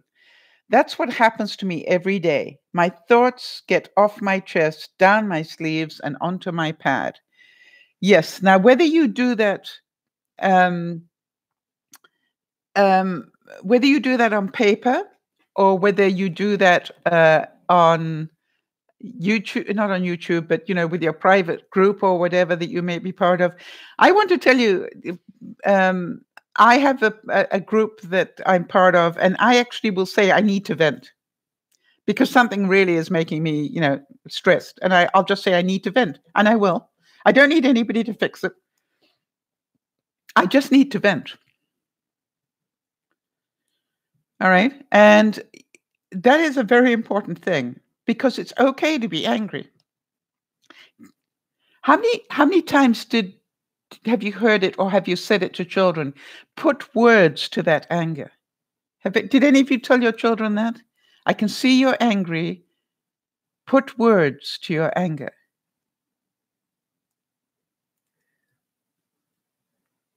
All right. So yes, Nana's saying, can we talk about, I've always said, and that's what Nana is quoting here, that I believe that depression is anger turned inwards. And yet you don't want to hurt anyone. Yeah. So I do still agree with that. I do believe that yes, and Layla's saying, I always say use your words. Well, we don't. So how can we live that double standard?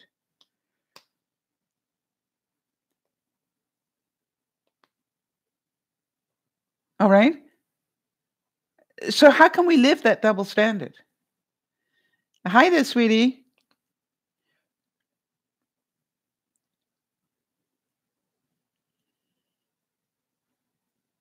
Yes, you see, and Beth is saying, I see my mom not taking care of us as children from mental illness.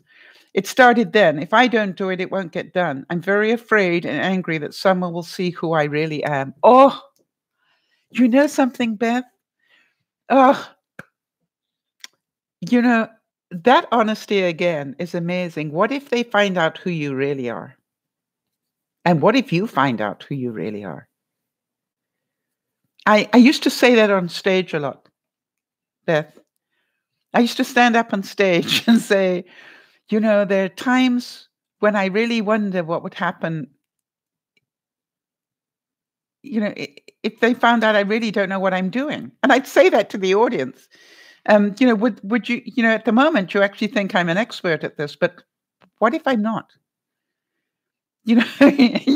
And it's, and it's like but I said to them, I don't really care anymore. Right? It's like I am who I am. You're either going to like me or you're not, and really that is your problem, not mine. And so yes, I agree with you, Nana. Nana's saying I was so scared somebody would see who I am. Not anymore so much, right? So this is about. I think that is what maturity is. Quite honestly, Nana, I think maturity is when we realize it doesn't really matter what everybody thinks. What matters is what do we think, and what do we believe is right, and what do I stand for? Becca, I think that when you go out in the world and have your own responsibilities and pay the bills and do all those things, I think you're going to find a different Becca from the one at the moment. I really do, because you're going to realize that you don't have to, be at a meal at a certain time or do anything because the family wants to do it at a certain time. You're going to actually make your own decisions, and some of them, if you're like me, you're going to sit there and cry and go, "How do I find the money to pay the rent? How do I find the money to pay the hydro electricity or whatever?" Yeah, because you don't like who you are, but you are going to do something to change that. And that's proactive. I'm very proud of you. Right, Beth. You see, and that's so true. Beth's saying, maybe I don't like cleaning as much as I talk myself into. I was programmed that I needed to show everybody it's okay. Mom is fine. She fed us and took care of us. You were hiding secrets. Beth, if ever you get a chance to read part of a book called Children of the Lie, it will make a lot of sense to you.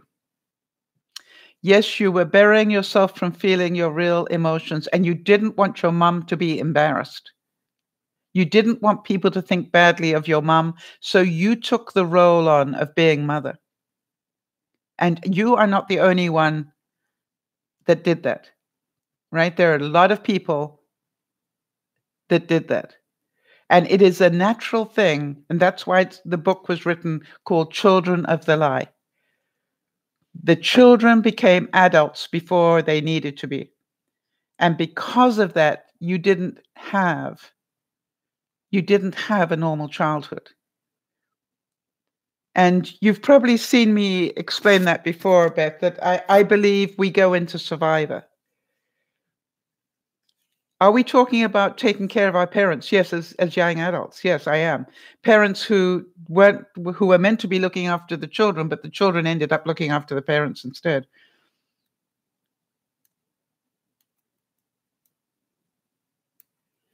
Right. Becca's saying she has a dream to see a TED Talk live. Yes, good for you. Very good. And that's on her bucket list, right, for the next year. She wants to get that done. Hi, Kimmy. Good to see you. So, Haru, is it Haru? I'm going to call you 94. I can't get that wrong. So, you know, yes, there are a lot of people that if you grew up in a dysfunctional home, the chances are. All right. So Haru 94 is saying, my mother became very ill and I had to step up as a new mother. Yes. There are a lot of people Call me Marie. Okay, I will. Marie, a lot of people did that for different reasons. Some because their parents got sick, some because the parents were, s- quite honestly, just stone drunk all the time or high on drugs or whatever. But any child that had to take on the role of parent in terms of keeping the household together, lived a dysfunctional childhood. This is not normal behavior. Children are meant to be children.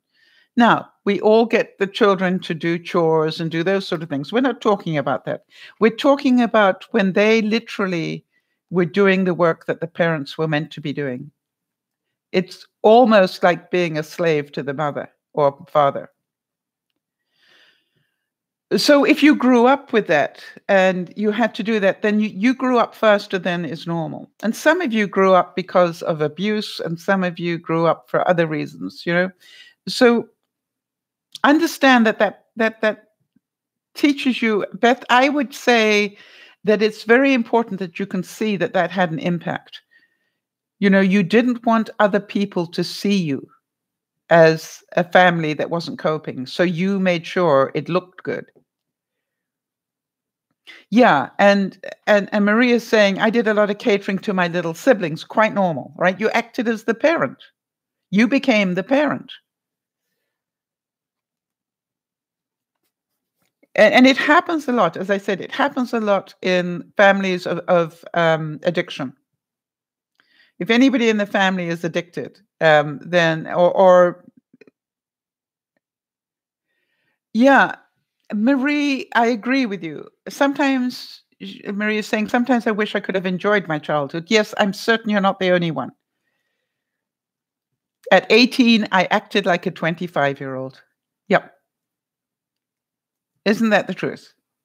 By the way, I left home at 18. I was already in London at 18.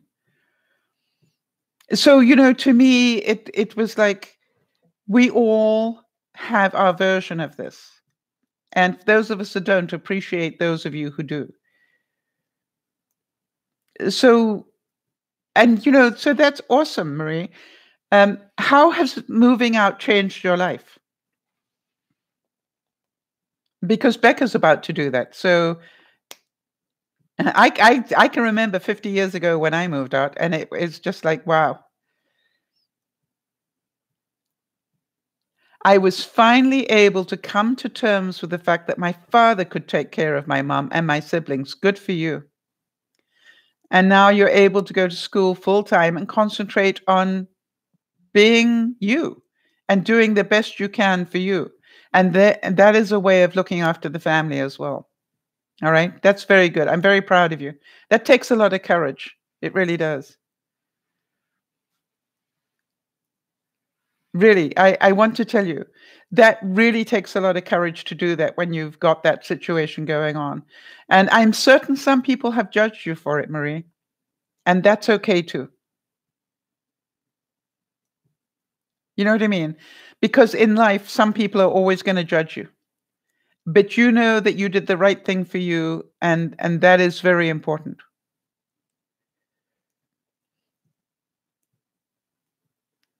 And you know something? I can remember when I left Africa, people said to me, "But who's going to look after your mother?" And I said, "My brother is." All right. And they said, "What?" And I said, "I've just done the last 10 years. My brother is now going to take over, whether he wants to or not."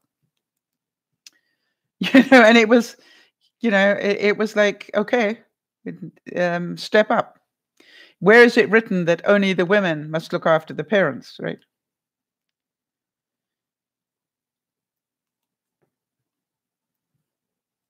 Wow, Beth. Wow, isn't that amazing? And Beth saying, when she gave birth to her twins, her mother came over to help with the babies. I would cry when she would leave because I wish she would have been like that with me. I still feel like I'm not good enough. Wow, that is so true. You're not alone in that, Beth. I want to tell you something. You give yourself a pat on the back for being able to talk about that. Yeah, Maria is saying her twin brother didn't want to help with anything, right?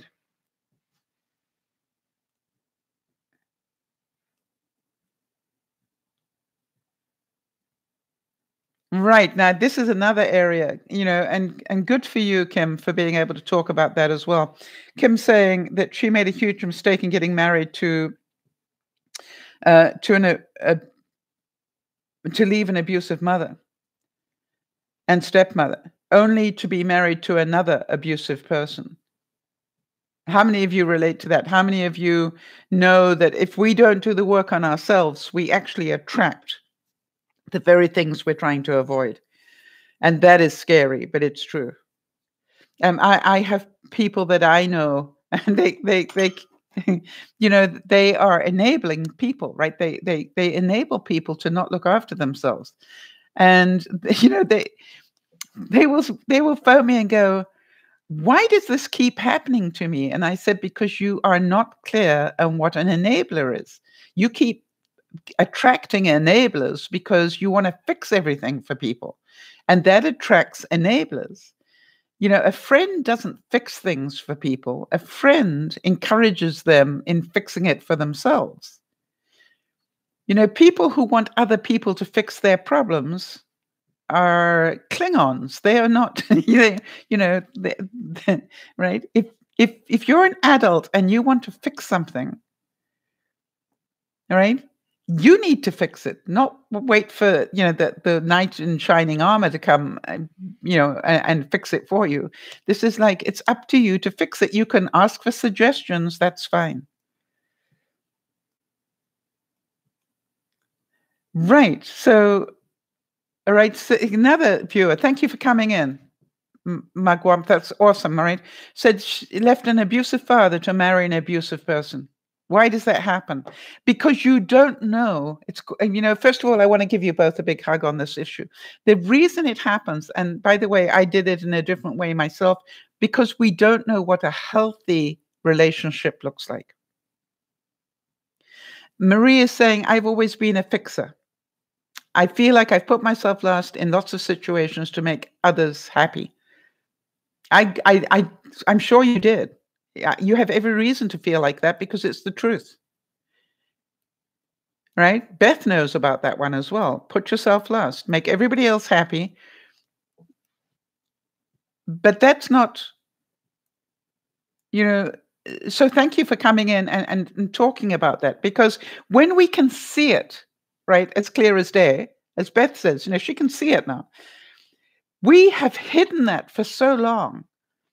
And so when you eventually see it, it's like, wow. How do you work on making yourself a priority? We work on it every week, Marie. We are here 3 times a week working on it. Right? It's make the time. You took a huge step at getting out of the problem. But now it's the case of, we've got people in this, I had somebody at lunchtime talk about their mom. And their mom is now retired and doesn't know what to do with her life.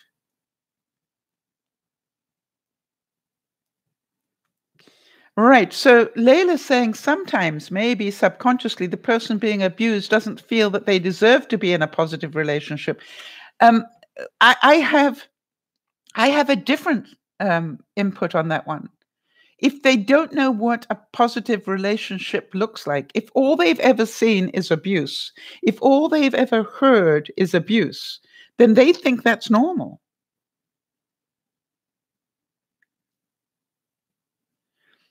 Kim, the reason you kept getting abused is because you didn't put the boundaries down. You didn't know where to put the boundaries down, first of all. All right? Yes, I think it's a very good thing that you are leaving an abusive situation and studying for your future. By the way, get your bank account private in a hurry. All right? That's one of the big things I always say to people is make sure you've got your own bank account. Because if you're living with abusive people, they will drain your bank account. Yes, study. They can't take what's inside your head. Very good. They're called toxic people, yes, for a reason, Kim. All right? And so to me, this is about, wow, this is quite a discussion to have had tonight. But I always say that my job is to start the conversation. Your job is to take it where it needs to go. And it's really interesting to me that it has gone in this direction. And that because it has, we're helping people and seeing people we don't normally see. So well done, everybody. Okay, so Maria is saying, I guess my other question is, how do you portray yourself as a strong person? With my last job I held, I was bullied by coworkers, and no matter what I did, they still came at me. Change jobs. That would be my advice. Get in a different job. I don't know what sort of job you were in, but there has to be a reason why people were picking on you. By the way, do you think people pick on me when I work? I don't work anymore, but do you think that they did? Marie? How many of you are laughing at the thought of that?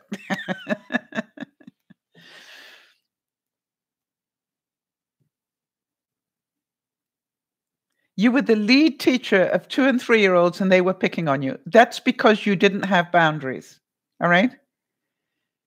Quite honestly, the reason that bullies get away with bullying is because the person who is being bullied does not stand up and go, excuse me, I know you think that's okay behavior, but it isn't.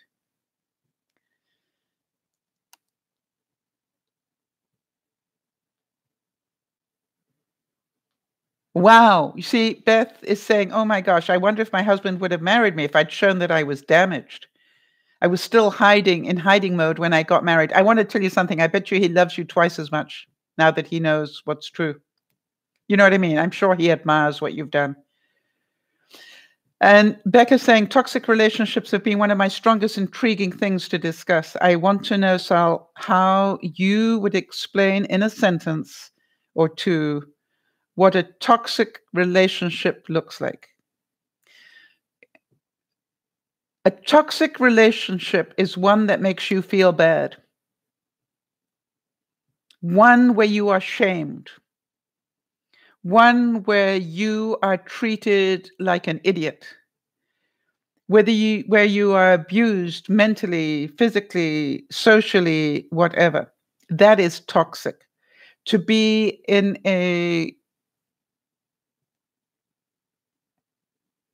I believe, Nana's asking, is it your fault if you don't set the boundaries?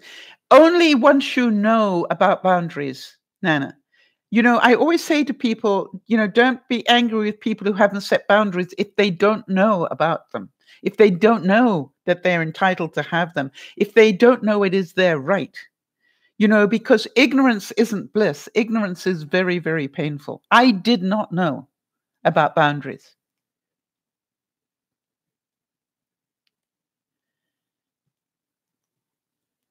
Okay.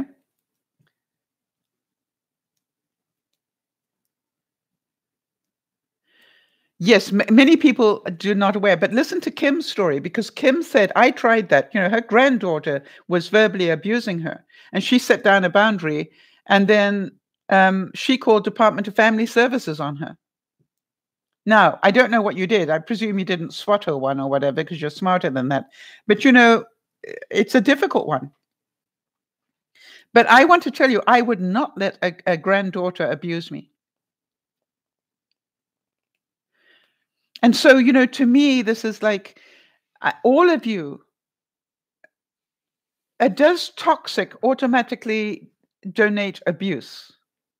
No, I would say well, in a way, yes, actually, Becca. And let me think through that one. Toxic means where it's unhealthy.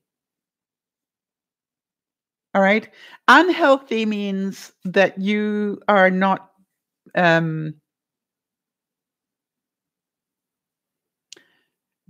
I don't know. Becca, you're better than anybody. Just quickly Google in toxic relationship and let's see what it tells us. Let's get the right definition. Does it relate to the Me Too movement? Oh, you want to get me started on this one? Yes, it does, in my view. Toxic relationships are, and this is Layla, toxic relationships are any relationships in which you experience loss of energy without receiving anything back. All take, no give. Yes, I've always said that in a relationship, if you're giving more than 50%, it's probably too much. If you're not getting the same good out of a relationship as you're giving, now, children don't have that luxury. They can't get out. So this is, I'm talking about those of us who grew up in a toxic childhood. And that toxicity can be all sorts of different things. But is it abusive? Is Becca's question. Yes, in some way. All right. But what I'm saying, it could be mental, it could be physical, it could be, anything. All right. So Becca's quote is, a toxic relationship is a relationship characterized by behaviors on the part of the toxic partner that are emotionally and not infrequently physically damaging to their partner. And by the way, I believe the same is of our children. Thank you very much, Becca. All right, so I've got to go back a bit, something that Nana's saying here.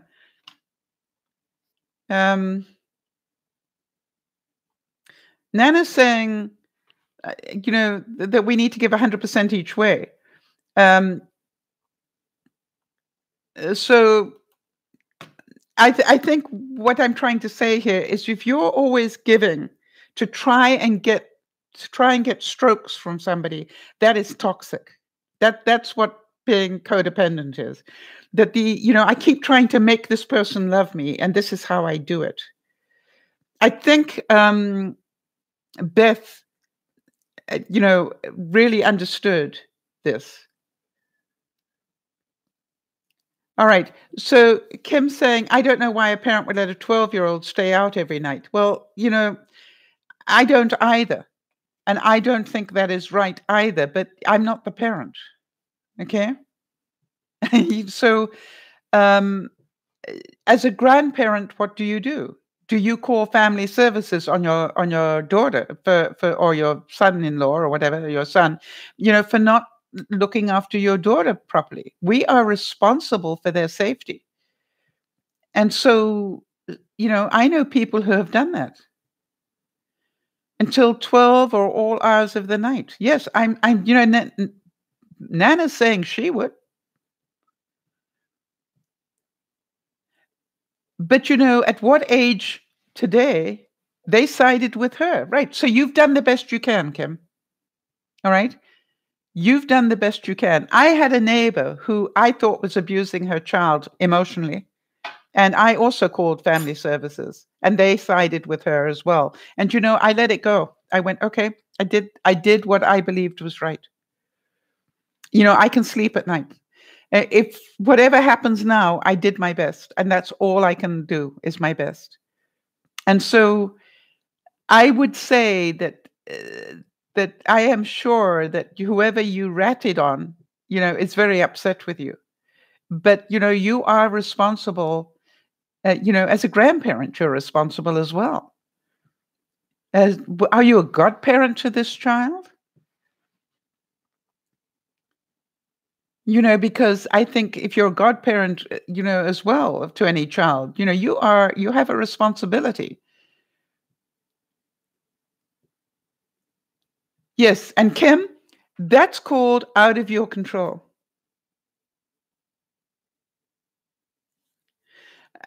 Maria is saying sometimes I think I feel like a call. I don't know what CPS is. Yes, but it can change a person even though it may upset them. Yes, in other words, it makes them think twice.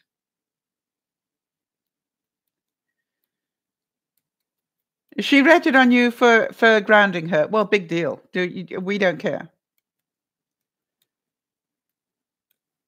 Yes, exactly. All right. So, Child Protective Services, that's what it is. Sorry, I've just realized what it is. Becca, I got there just as you were typing it. Thank you, guys.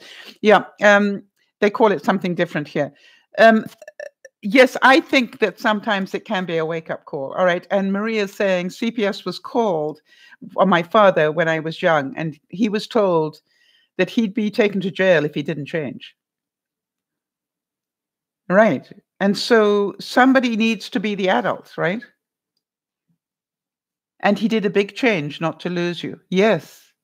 So that was the wake-up call he needed. Makes sense.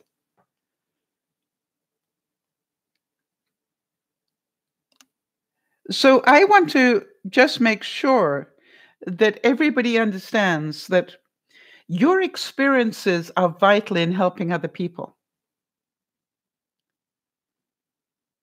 All right? All right? Your experiences are essential because we've got parents in here, we've got grandparents in here, and we have children in here. All need to hear this. And we all have ways of surviving. And, some of us go quiet, some of us end up with addictions, some of us do other things. But the main thing is if you can see it, you won't be repeating it. And that is the important thing.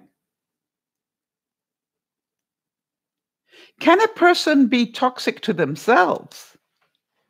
Oh, such a good question.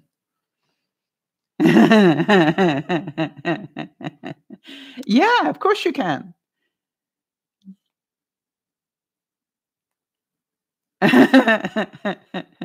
So let me ask you, Beth, all right? What are you doing that is toxic to yourself? All right, and Layla's saying it's hard to let go of the things that hurt in the past. Oh, I know that. To try and use your negative experience of your past to fuel your future. No, do not try and use those negative experiences. Let them go. Right? Let them go. You cannot change what happened. Beth, Beth goes, I am toxic to myself. I knew it. It's your choice every day, Becca. Beth, it is your choice every day. Toxic because I'm trying to be something I'm not. Yes, and you are bless your heart, Beth. Take a deep breath. That's a big one. Yeah, all of you, whatever has happened up until today, you cannot change. It's done. The only things we can change is today because we don't know we've got tomorrow. All right? So to me, oh, Beth does love herself. She's doing a great job. She wouldn't be sitting here talking like this. This is loving herself to ask these questions. Those are difficult questions to ask, Nana. Really, some people spend 10 years in therapy before they ask that question. Do you know what I mean? That's a hard one. So big hugs to you, Nana, because I think you know how difficult that is. But what I'm saying is, I everything I know about Beth goes, wow, that is a great question to ask, and look how many people reacted to it. Yes, we are all toxic. Was I toxic to myself when I was smoking? Absolutely. But I did it to cover up something, didn't I? All right. So, do some people, are they toxic to themselves because they keep putting themselves down and pretending they're not capable? That's toxic to yourself. I've got to ask a question, Beth, and just make sure it's okay for me to ask this question. It's going to be a weird one.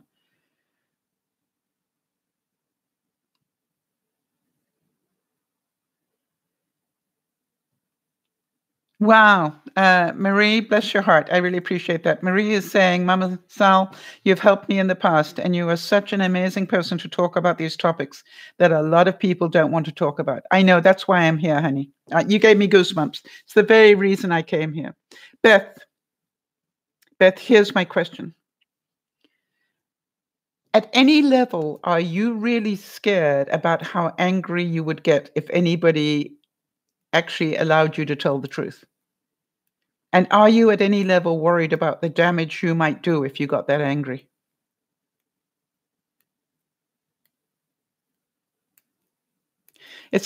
Kim, I appreciate that you say the same. Thank you very much indeed. And I'm delighted to hear that it's been of some help. You see, it makes all that struggle between lunchtime and now worthwhile if I know that this broadcast has helped one person.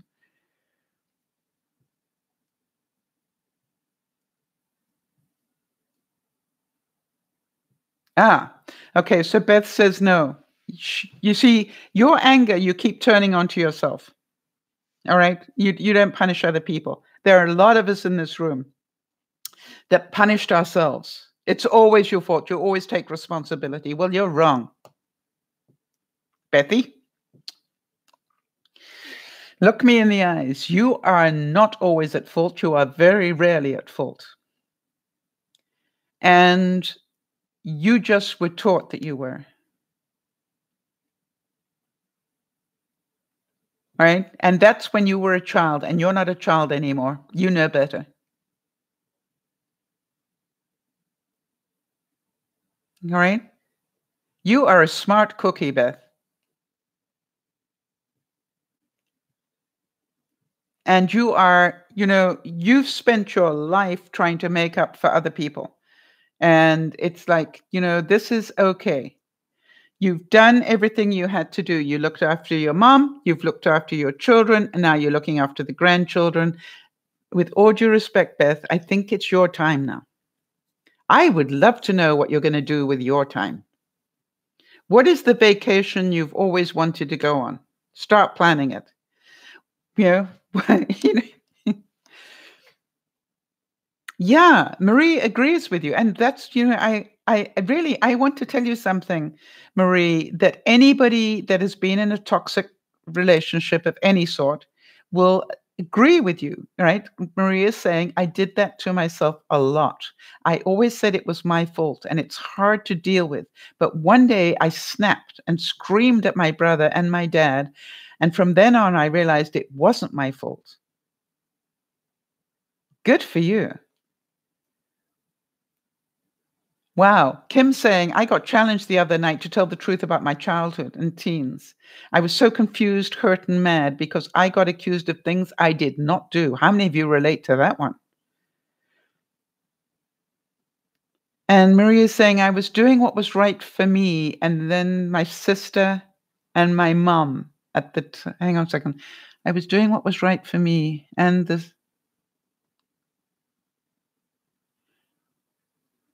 okay, I'm not understanding that one quite as well, Maria. So try that again. Yes, Beth, that's done, right? You need it. You want to love yourself. And by the way, you're already doing it. By being here, you are doing that. All right? So it's really important that you understand that you are such an incredible inspiration to so many people. All right? That's why my mind wouldn't let it make sense. Good, Marie. I'm glad to know that it wasn't meant to be there. You see, my mind wouldn't read it properly. Good night, Nana. Thank you for being here and thank you for helping people. So I'm hoping that today's broadcast has made some sense. I don't even bother to try and make peace with my past anymore, Layla. There is no way I'm ever going to be at peace with what happened to me. I know that. I wonder if any of you agree with me, all right? Certain things happened to me in my past I am never going to be at peace with. Right? It's just like, but I cannot change it, so it just is. But you know what I look at? I look at all those things make me able to do what I do today. All right? All that happened to me then helps me understand these stories a lot better because I've lived a lot of it.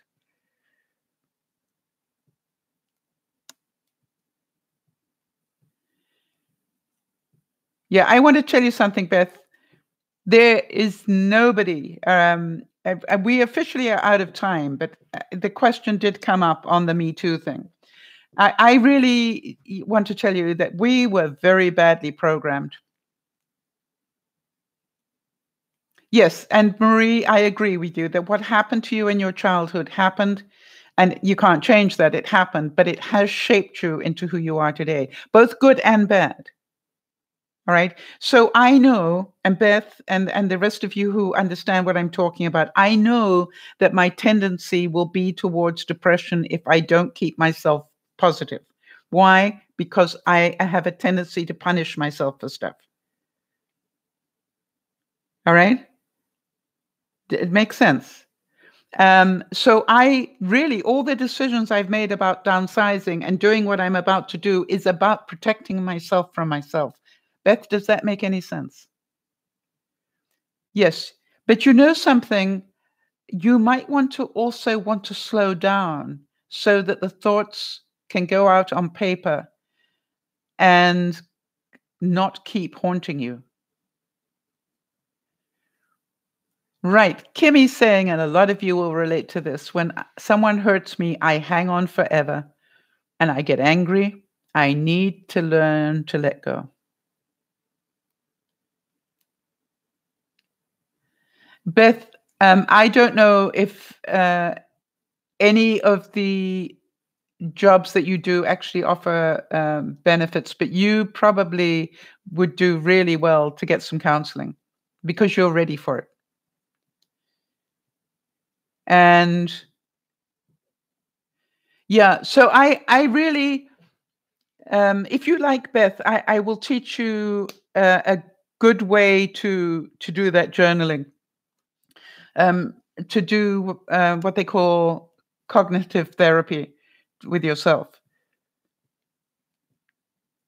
And we can do that privately. I don't need to do that publicly, but I will gladly teach you how to do that in a simple way. But it's hard work to do, quite honestly. And you know, I have to do that on myself a lot, right? So I am hoping, yeah, I know you're not afraid of hard work, but it would require time to sit down and not do everything else. It would be more time to sit and work on you. Um, Beth, what I would recommend is we'll try and coordinate times and let's try and get an hour together where I can talk you through it a little bit. Or if any of you would like, I could do a broadcast on it so that you could actually see it. I think I did one once on it, but I will gladly do another one. Yes, please. Okay, how about this time next week?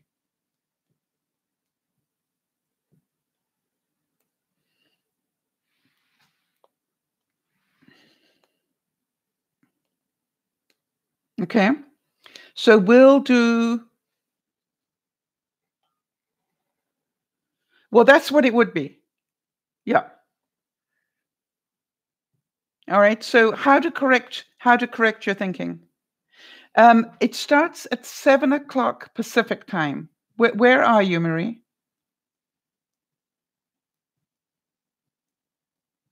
Hi, Nyasha. Have you been listening or have you just joined?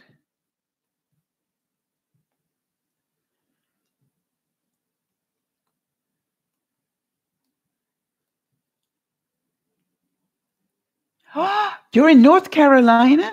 Are you wearing scuba outfit? Wow.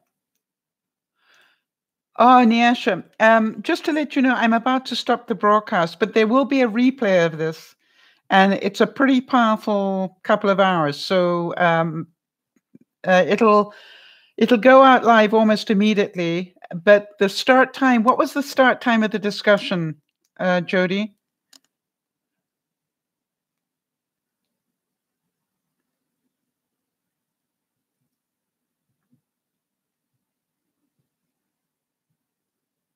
"22 minutes in."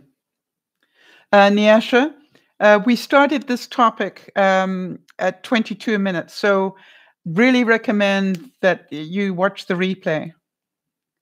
You had no power for a week. You evacuated for 4 days and came back to some pretty, oh, you poor things. Wow, that is so amazing to actually have somebody who lives there. Yeah, so North Carolina, I think you're 3 hours ahead, are you, of Pacific time? Okay, let me tell you, it is now 9:09 here where I live. Yeah, Layla, you're gonna nap tomorrow. I know that. Look after yourself. This is, I want to actually warn you all that have been on this broadcast. This will have made you think a lot in a lot of different areas. So please be kind to yourself for the next 24 hours, all right? If so, really try and make sure that you are aware of your thoughts. If you're having problems, write to me if you need to. I will get back to you. Yeah, I thought you were 3 hours ahead there. Yeah. Okay, so we start at 7 o'clock on a Friday in the evening. We do lunchtime Pacific time, and then we're on again on Sunday.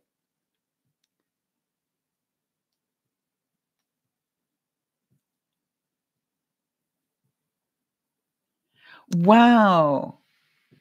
Well, Nyasha, we're delighted. But please, do watch the rebroadcast. A lot of people really find that helpful because they can then stop it and take notes and do whatever they want to do. I always say when you come to the broadcast, bring a paper and pencil with you because you might need it. Mary, absolutely wonderful to meet you, and I will need to be reminded of your name when I next see you. But you'll get used to that. When you've been here enough times, I will remember it eventually. Okay. Yeah, you can try and relax, or you can actually relax. It's your choice, Beth. The choice is yours. Don't try. Do it or don't. Right? And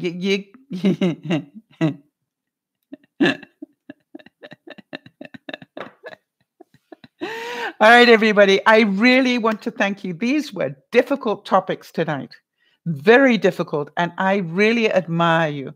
No, not on Saturday. Saturday is my day. That's my boundary. Saturday is my day. I don't do DearMamaSal stuff unless I have a particular need to do it for my own personal reasons.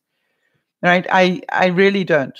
And so I might edit, but that will be because I feel like doing something restful.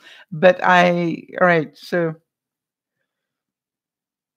it was hard work, Beth. You worked really hard. I want to tell you something. I am so proud of you. And so, but if necessary, Beth, write to me. We will make sure that we book next Friday. If you, Beth, if you are working next Friday, let us know. I will not do it next Friday because you were the one that asked for this. So, I will make it fit your schedule.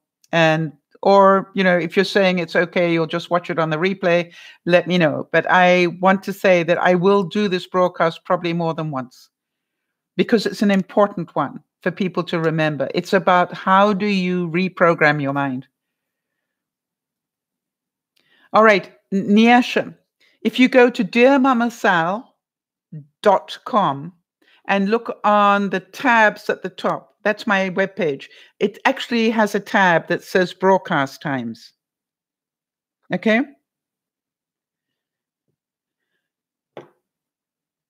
And just try and find it right now. So I know you found it. So you will never need to ask. You can always just go there and check it out. You know my name. Just put .com at the end of it. And that should take you to my webpage. Thank you, Jody. Why didn't I do that? Because Jody did it. She's so good, Jody. What would I do without you? I don't ever want to think about that.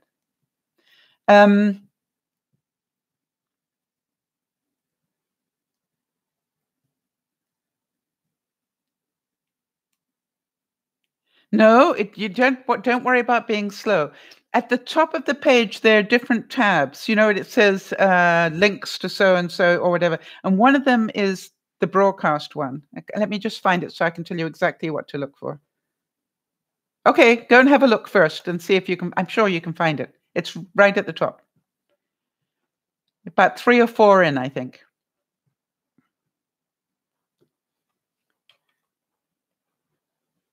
All right. So for the rest of you, thank you so much for this. Your honesty made this a very powerful broadcast. Do you understand? This would have just been a regular broadcast had you not been this honest. And for that, I really thank you. And that's why I always say my job is to start these broadcasts and let them take on their own life because I am amazed how many times they do. I really know that somewhere, yay, I'll be able to tune in into some of the lunchtime Friday ones after class. There you go. And imagine what you're going to learn. And you can always watch the replay. All right. This is the other thing.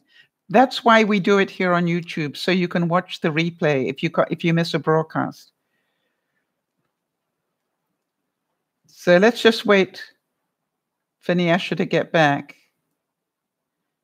I just want to make sure. Oh, I know how I can do it so she can see. Hang on a second. Technology.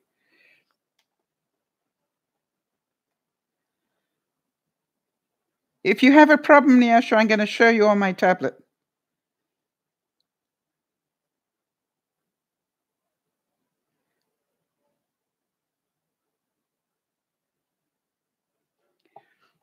Let me know when you're back.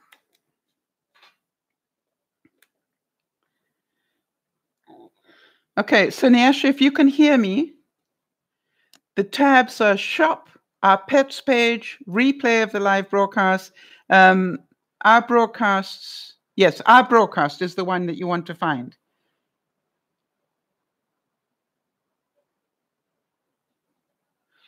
And as I said, it's about 1, 2, 3, 4 in.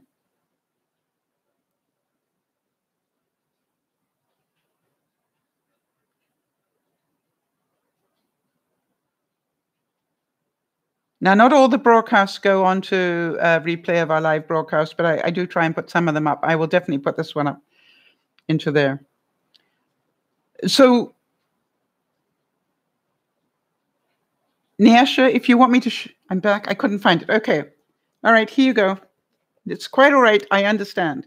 All right, so here's what you're looking at, all right? Now, hang on a second. I'm doing this backwards. Come on. There we go. All right, so Nyasha, here we go. All right, this is the little house home screen thing. And if you go 4 in, it says Our Broadcasts. That's the tab you want. All right, so here is the house, the home tab. Then you go in 4, and it'll say Our Broadcasts. Did you get a picture of me? This picture of me when you went there? So it's just about the middle. Actually, wait a minute. It is above my shoulder. And it's called Our Broadcasts. Yes, I do post pictures of people's pets on my pet page, our pet page. Yeah. I think people who own pets are special people, and I think their pets are as important as the people. It's just my personal thing. So we've got pictures of pets that are still alive, and some of them have passed. But pets are important for people. And we've got some cute pets on there, I want to tell you. The latest one to go on, I think, was Jodie's little fluff ball. How do you post pictures? You send it to me at DearMamaSal@gmail.com. And let me know what breed your pet is, and also what its name is, and what your screen name is, so that people recognize it. Oh, if you do it on your tablet. Okay, let me think about it. Where will it be on? Yeah, this is on a tablet. This is a tablet.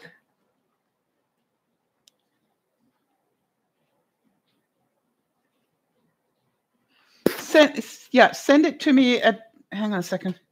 Jody, can you just put that, oh, wait, maybe I can, hang on a second. My long nails.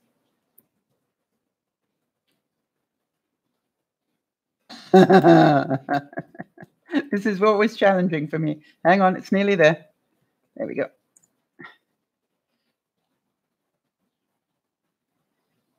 So that's a crushed Chihuahua and a wiener dog? Chiweenie. I think it's a lovely name.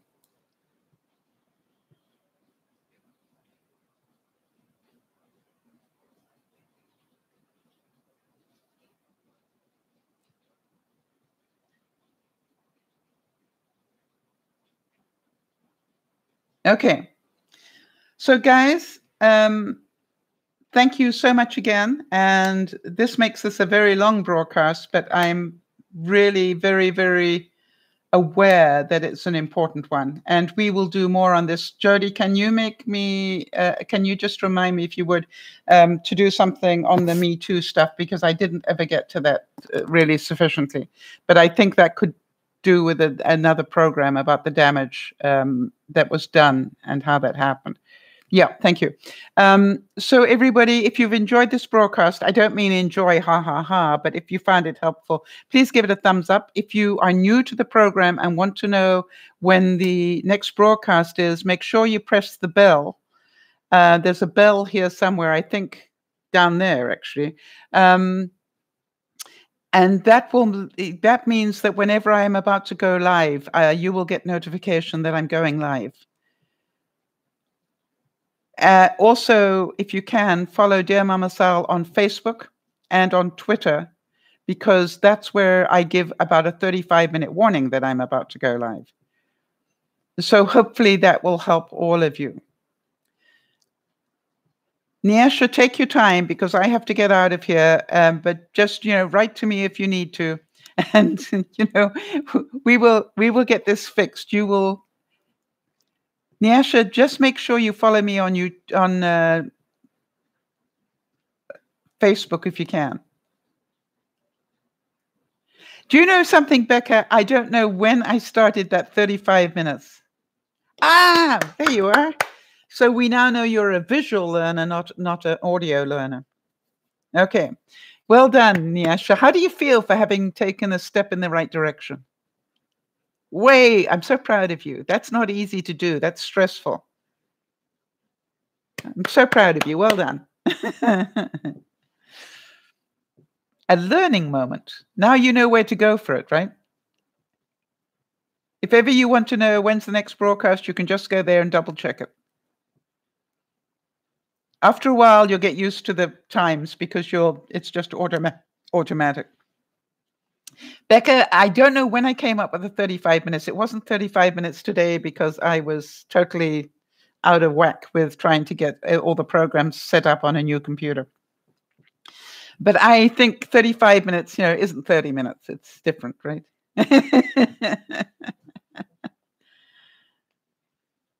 You know something, Nyasha? If your eyes aren't normal like other people's, then you did it very quickly. And I think you need to give yourself credit for that and not beat up on yourself. You may be slower than some, but be grateful that you can still see some. All right? And don't ever feel badly about that. I have other viewers that have got very severe disabilities that don't allow them to do things quickly. And once I know about that, it is easier for me to make it easier for them. Does that make sense, Nyasha? So even if you come on and you go, hey, it's me with the eyes, I will remember about the eyes. All right? And that is perfectly okay. I just am so proud of you for hanging in there and not quitting on me. You actually went and did it. That is so awesome. Honey, it is my honor to be able to help. And with tears in my eyes, it is my honor to be able to help and to inspire if it does. It gives my life great meaning to know that it makes sense to some of you. And that some of you really desperately do need to talk about these things, and that I can help in some way. Yeah. By the way, my ears really challenge me. So I know that, when we lose something that we really need, it's very difficult. And to try and get people to understand, it's not that I'm stupid. It just takes me a bit longer, right, Nyasha? It's not I'm slow, stupid. It means it takes me a little bit longer to see things that I need to see. So I thank you for sharing that with me, because that helps.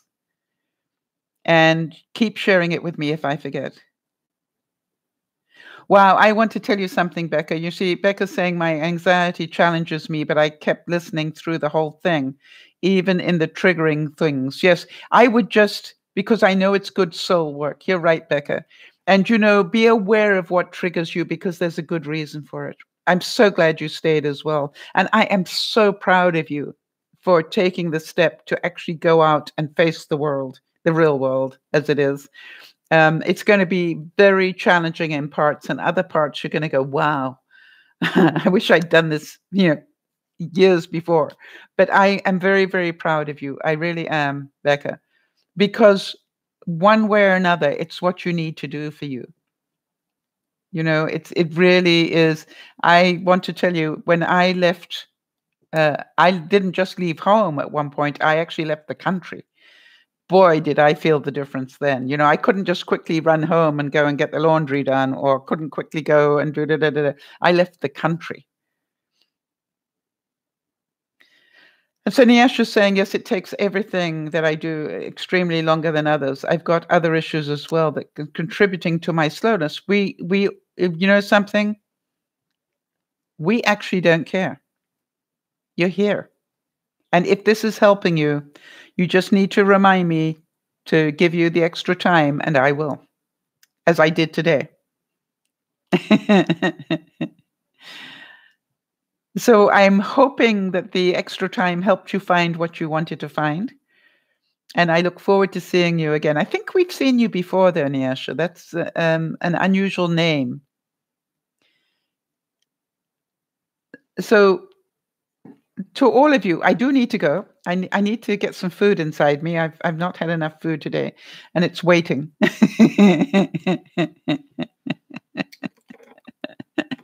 And so I'm going to give you a big hug, and thank you so much for allowing me into your lives, and thank you for being honest enough so that we could deal with the truth as opposed to, yeah. Something, I had a feeling, Nyasha, that I'd seen your name before. So I really do thank you, because when you get this honest, we can be more helpful. And well done. Really well done, everybody. Good work. Some of you I will see on Sunday. That'll be at 3:30 my time. That's Pacific time. And we're on for an hour and a half on a Sunday. And we do soul work on Sundays. So look forward to seeing you if you can be there. And if you can't, watch the rebroadcast. Hi, Isabel. Bonsoir. Actually, it's bonjour almost, right? And we will see you on Sunday. I am out of here. I keep saying that, but I don't do it, right? Okay, I'm going to do this now. Look after each other, but most of all, please, please, please look after you. This is DearMamaSal saying, I'll see you on Sunday. If not, watch the replay. Bye-bye for now.